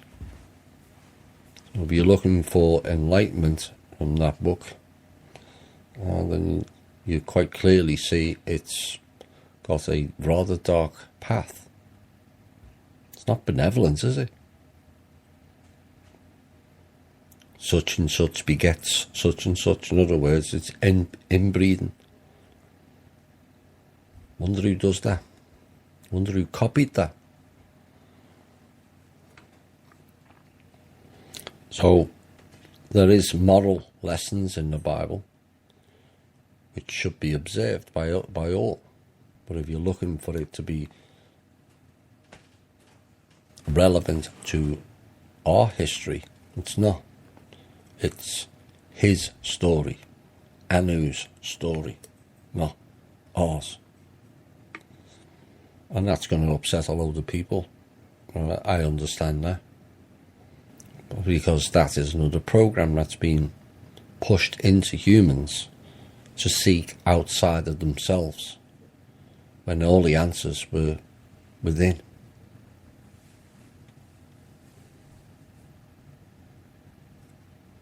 We go to great lengths, all of us, myself included, to give credit outside of yourself. Oh, I did this and it was just a coincidence. Maybe the Lord helped me, or maybe God helped me. What? You may not consider maybe it was you that did? Well, that would be classed as magic or the supernatural. Well, there's only gods, are only they capable of doing that? Well, clearly not. So the church wants you to be outside of yourself, so there's a higher power than you. There isn't. Just because Trump's the president doesn't make him a higher power than you. It just means he's doing a different job.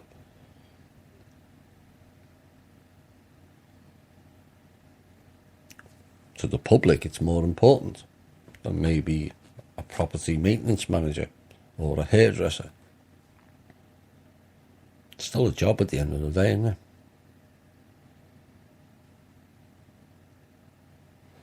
And what's tiptoed in over the last 100 years is they are the authority. No, they're not.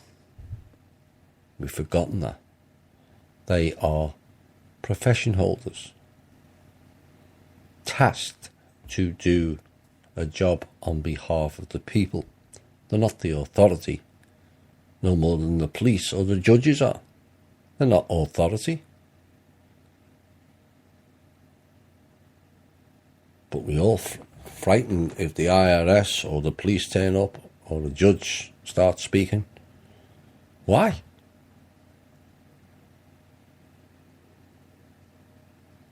Because we keep giving our power away is why. Thinking somebody else is always more important than me. Stop doing that, because they're not. So, if the domed, immovable, disc-shaped flat earth is in the scriptures, in your opinion, what are the truths? Well, there's flat earth people all over the globe, is my opinion. Sorry, I've covered that many times. Is there recourse for those that invested in dinars and dongs with benevolent intentions? I meant to ask this question during the show when it came up, and then we got sidetracked on something else. I will get clarity. It has been mentioned. We did discuss it many months ago, that maybe the trust can at least give the people the money back. You're not going to be millionaires and multi-billionaires, which would have been ridiculous anyway. And maybe some of that can go into the foundation. Whatever the rate is, if you get your money back, technically you've not lost anything other than a bit of interest, which we don't earn from banks anyway. So you've not really lost anything. So I will pursue that. I think it's a good idea, providing it's been some of it, not all of it, because it is their people's money. Could be used maybe for the People's Club Foundation, or maybe used for something else of their choice. So I'll pursue that and see where that goes. What happens if California votes on exiting United States of America? Will it be sovereign?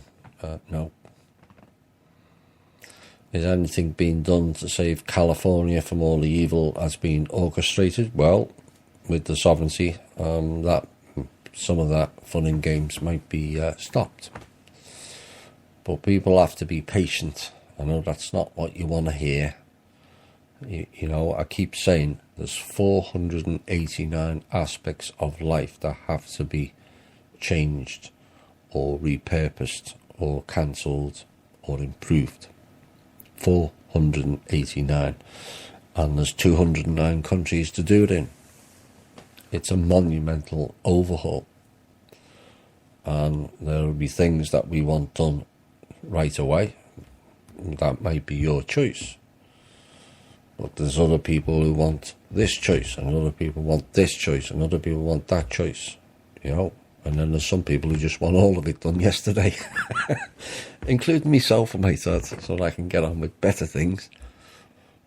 But it takes time, and it will take time. It will be eased in, but I'm hoping there'll be some things that are addressed quickly, chemtrails being one of them.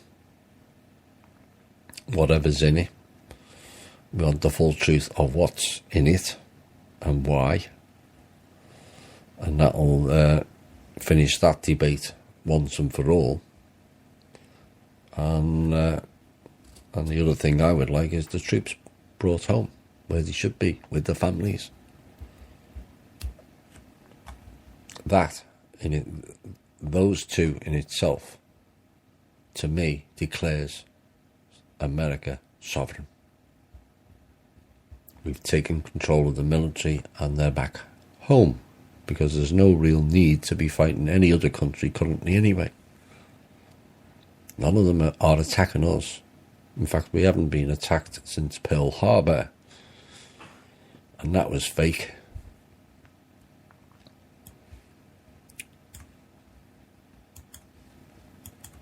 Let's go down a bit. Are we for time? What are the concerns around having Miss Manor as the only one with the codes? And what are the pluses in having her in that singular role? Well, there used to be others, but for speed and trust, she went forward on her own. Unfortunately, at certain times, some people think that they should be the one, and it turns into an ego game again. And because they're not the one, they go back to where they came from. Rothschilds, Crown, et al., factions. And this is the type of silliness that's gone on. And what I do know I'm going to be brief on this because I don't want to go too far with it, is there are conditions in place that should she fall, either by being taken out, of which there's been numerous attempts, or by being badly influenced by whatever means, it will never go back into their hands again. There are conditions put in place that it's not returned to them. It has a 500-year contract, and so it stays with the people. But I do understand the question. The pluses, she has a team. She mentioned it last night, including myself. That's their support now. Allowing her to not bang her head too much, dealing with stupidity. You've no idea. Some of the comments and levels of narrative that comes out of the mouths of these clowns. I said to her last night, I'm surprised you still got a forehead that doesn't resemble Wilcox. Because I think most of us would be literally banging our heads against walls listening to clowns day in, day out, coming up with the latest bizarre scheme. You know, who would forget the one last year where some certain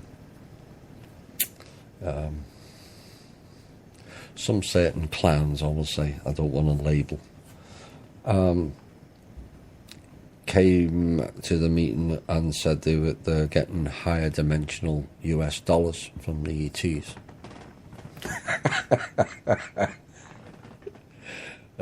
If they're higher dimensional, you won't be able to see them on this planet, never mind that they might just happen to print the same notes as we do. And this is the level of stupidity we have to put up with. And Cheney coming round with his jackbooted thugs, the old Blackwater crew, because he goes everywhere with them, because he's frightened of being taken out. It may be some of them turned against him. We'll see.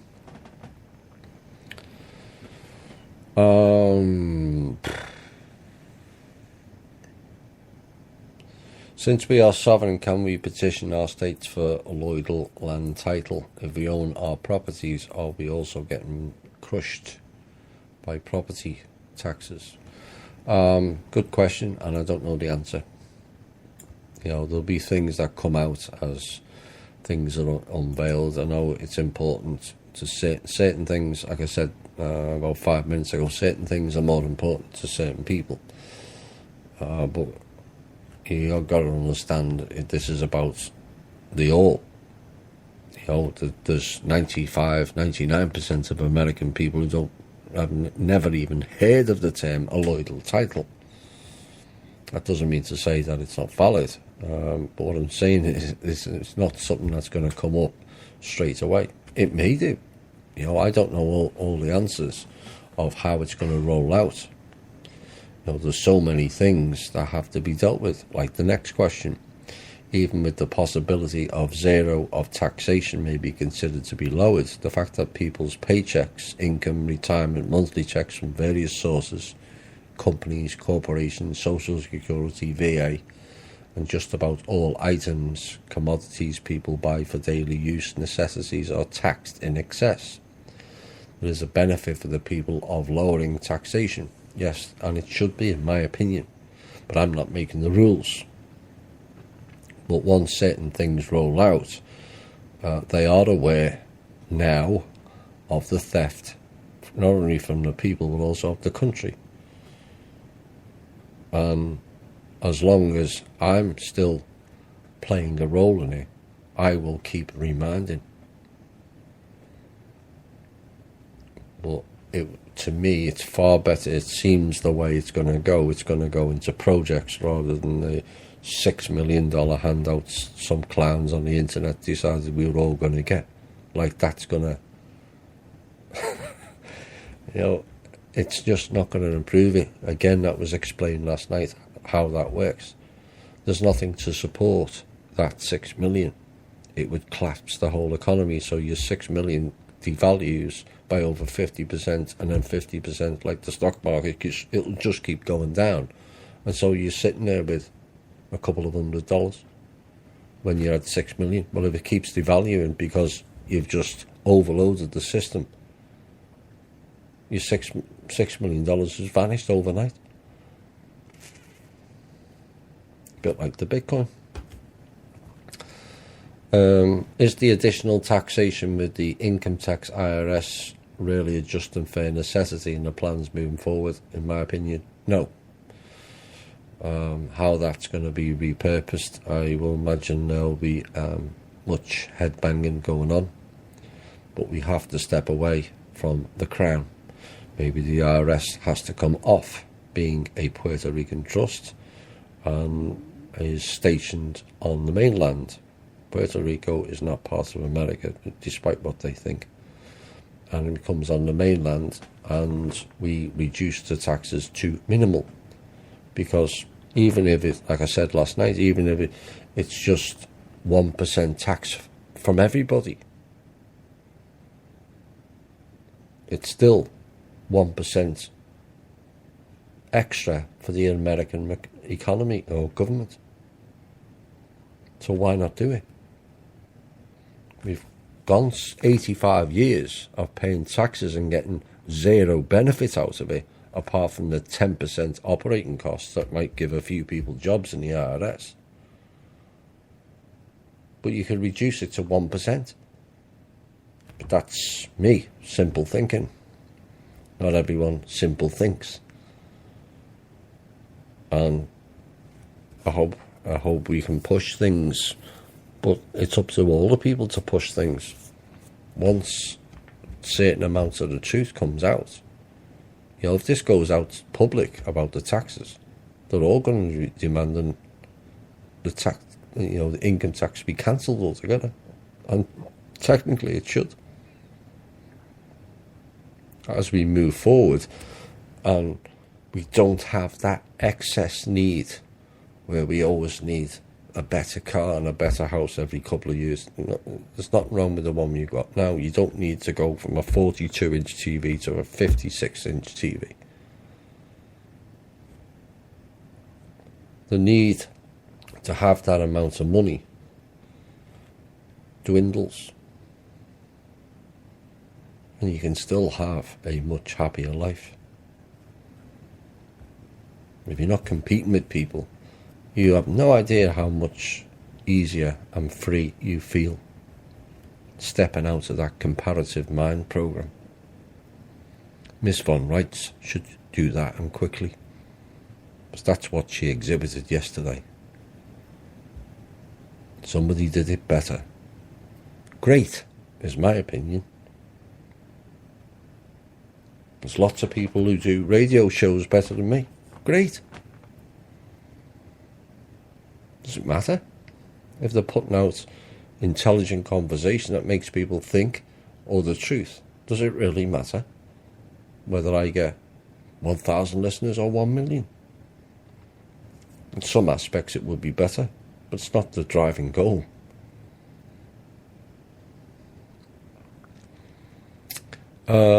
Is the income tax IRS under consideration? Again, these type of questions we don't know as yet. It's all very new, and some people are still messing their trousers up. Thinking, oh my God, what are we going to do with this? And you'll have to see how it plays out. I know it's not really the answer you wanted to hear, but that's the truth of it.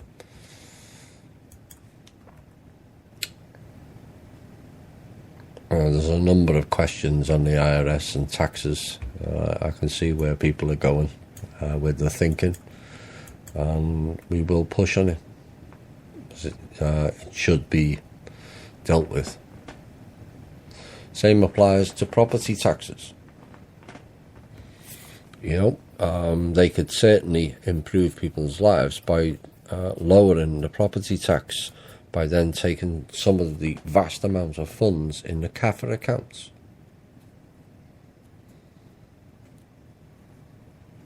I'll just give it a simple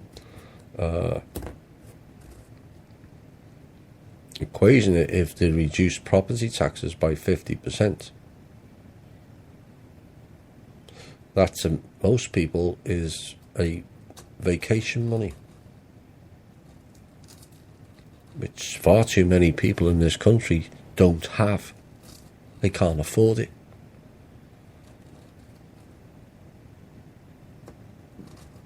We've gone away. Everything's to do with work and paying for technology, and vacations have been dumped. No. Everyone needs that time off, says the person who gets none. But that would make a big difference. You're going away for a week with the money saved, not paying half your property taxes. That's a small change in people's lives, and a big change on your outlook. And that, to me, has to be the way forward. Flooding people with money will just lead to chaos, sadly, because we're not responsible with it.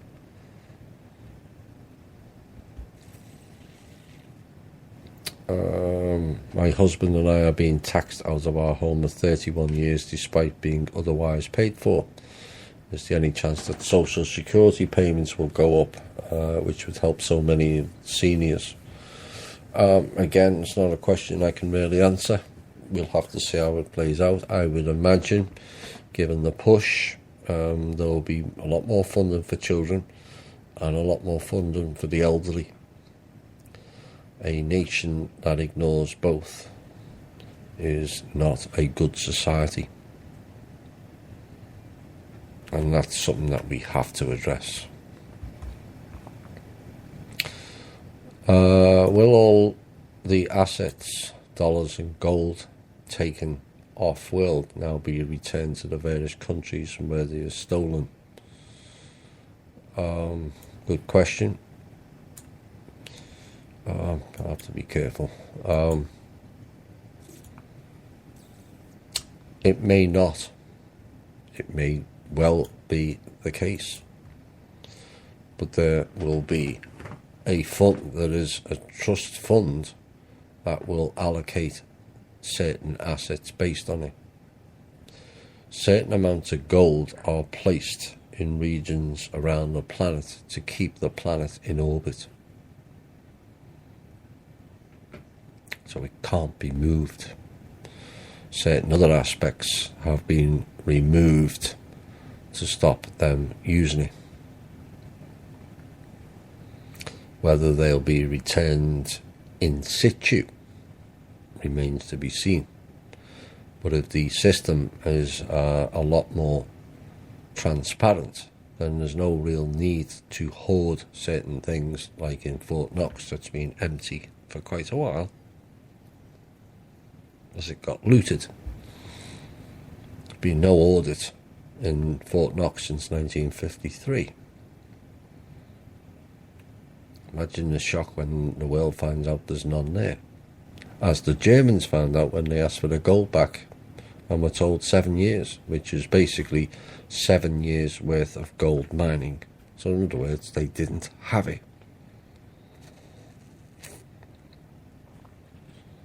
Now, some cases they didn't have it because they moved it elsewhere, and other cases they didn't have it because it was taken off them.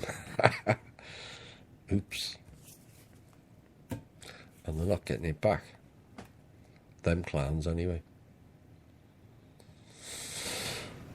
How are we for time? That's probably getting near the end. Managed to get through most of the questions. I think that'll be it for now. Yep. 3 shows and 3 nights, I think, is enough. 4 in 5 days is enough.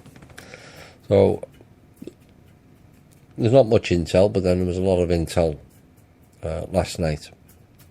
All I can tell you, as was allayed to last night, is things are progressing on various levels. Be it governance, be it sovereignty, be it finances, moves with banks. Again, that was mentioned last night. Once the banks are sorted, things will roll, including the foundation. Now, like I said, we will have to be patient with it. I know it's not what you want to hear. I do know that. But we have to think rather, some of the questions is, will I get me tax back? Will I get me house back? Will I get me property taxes back? I appreciate that's all personal to you. But perhaps we should start thinking, will we get the homeless off the streets? Will we take the 1 in 6 in America children out of the poverty zone?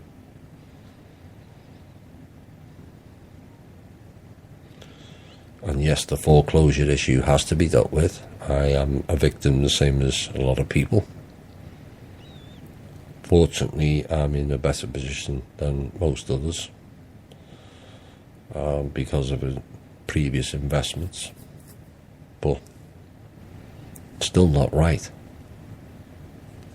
Where you can hand over $220,000 plus $80,000 in improvements, so a total of $300,000, and they tell you that you owe $350,000 on a $342,000 mortgage. Really? That's theft of the highest order, and all of us have signed up for that. And that's why we have to start looking at things properly, inquiring things. Like I said before, we don't mind. Both myself and Kim will make ourselves available to answer the awkward questions. We do it each week. But if people applied the same levels of questioning to other people in the community, or how governments run things, or how banks run things, or how the law run things, then the truth will be much more available to much more people on a far wider scale. But we always seem to want to attack the ones that are doing something. Again, we have to stop that. Because that's kind of insecurity of yourself, that you feel you're not as elevated as perhaps someone who has. But if those people are not elevating themselves above you, why should you feel you're below them?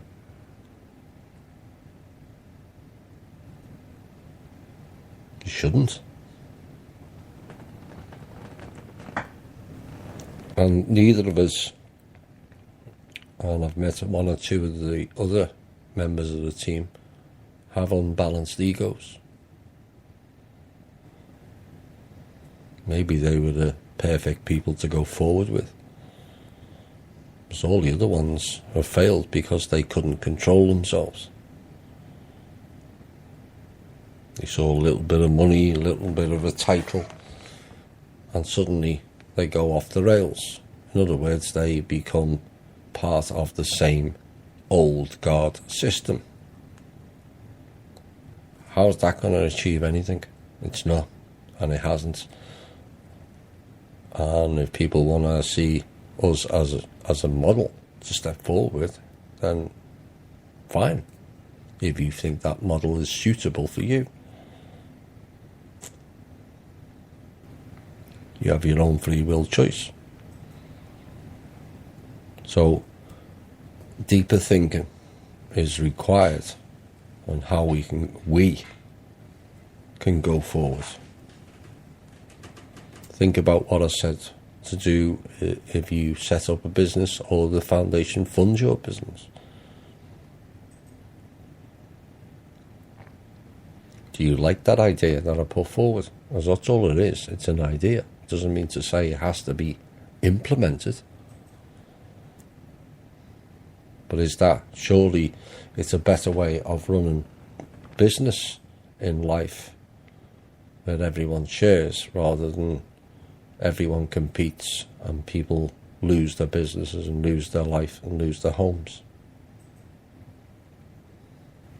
So everyone has a business, everyone has a life, and everyone has a home. That's surely better than what we've got now. And all that changes is a change of mindset. No more comparative mind. Right. I'm going to have a rest some shows now. Whether I get a rest is another matter. Given my boss is a bit nutty. It's just the way things are. And like I said, we all want the changes to happen quickly, none more than me. I'd like to be talking about we've just set up this project and we've funded this person and fixed this sewer for this person or this phone for this person, and we've moved forward and done happy and nice things. But we've still got a bit of way to go, and but we are making big progress. I'll be back. I'm going to apologise to Daryl Hibbard, who is going to be on this Sunday. I'm going to take a rest. I think I need it. I flagged out yesterday. And so apologies to Daryl and apologies for people who may miss my voice. But you've had plenty of shows to catch up. Robert Baxter's listened to last night's show 3 times already. I think he got up to 55 with the previous one.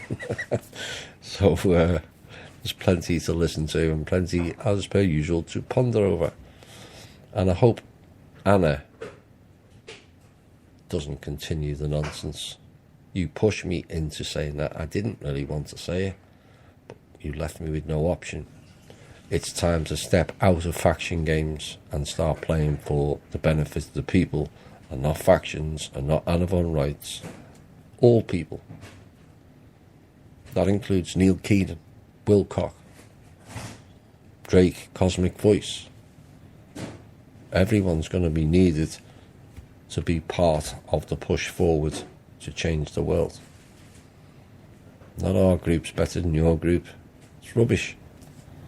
Let's move forward. So the final song is a pointer. And again, it's a pondering one. And this has kind of been the theme of tonight's show.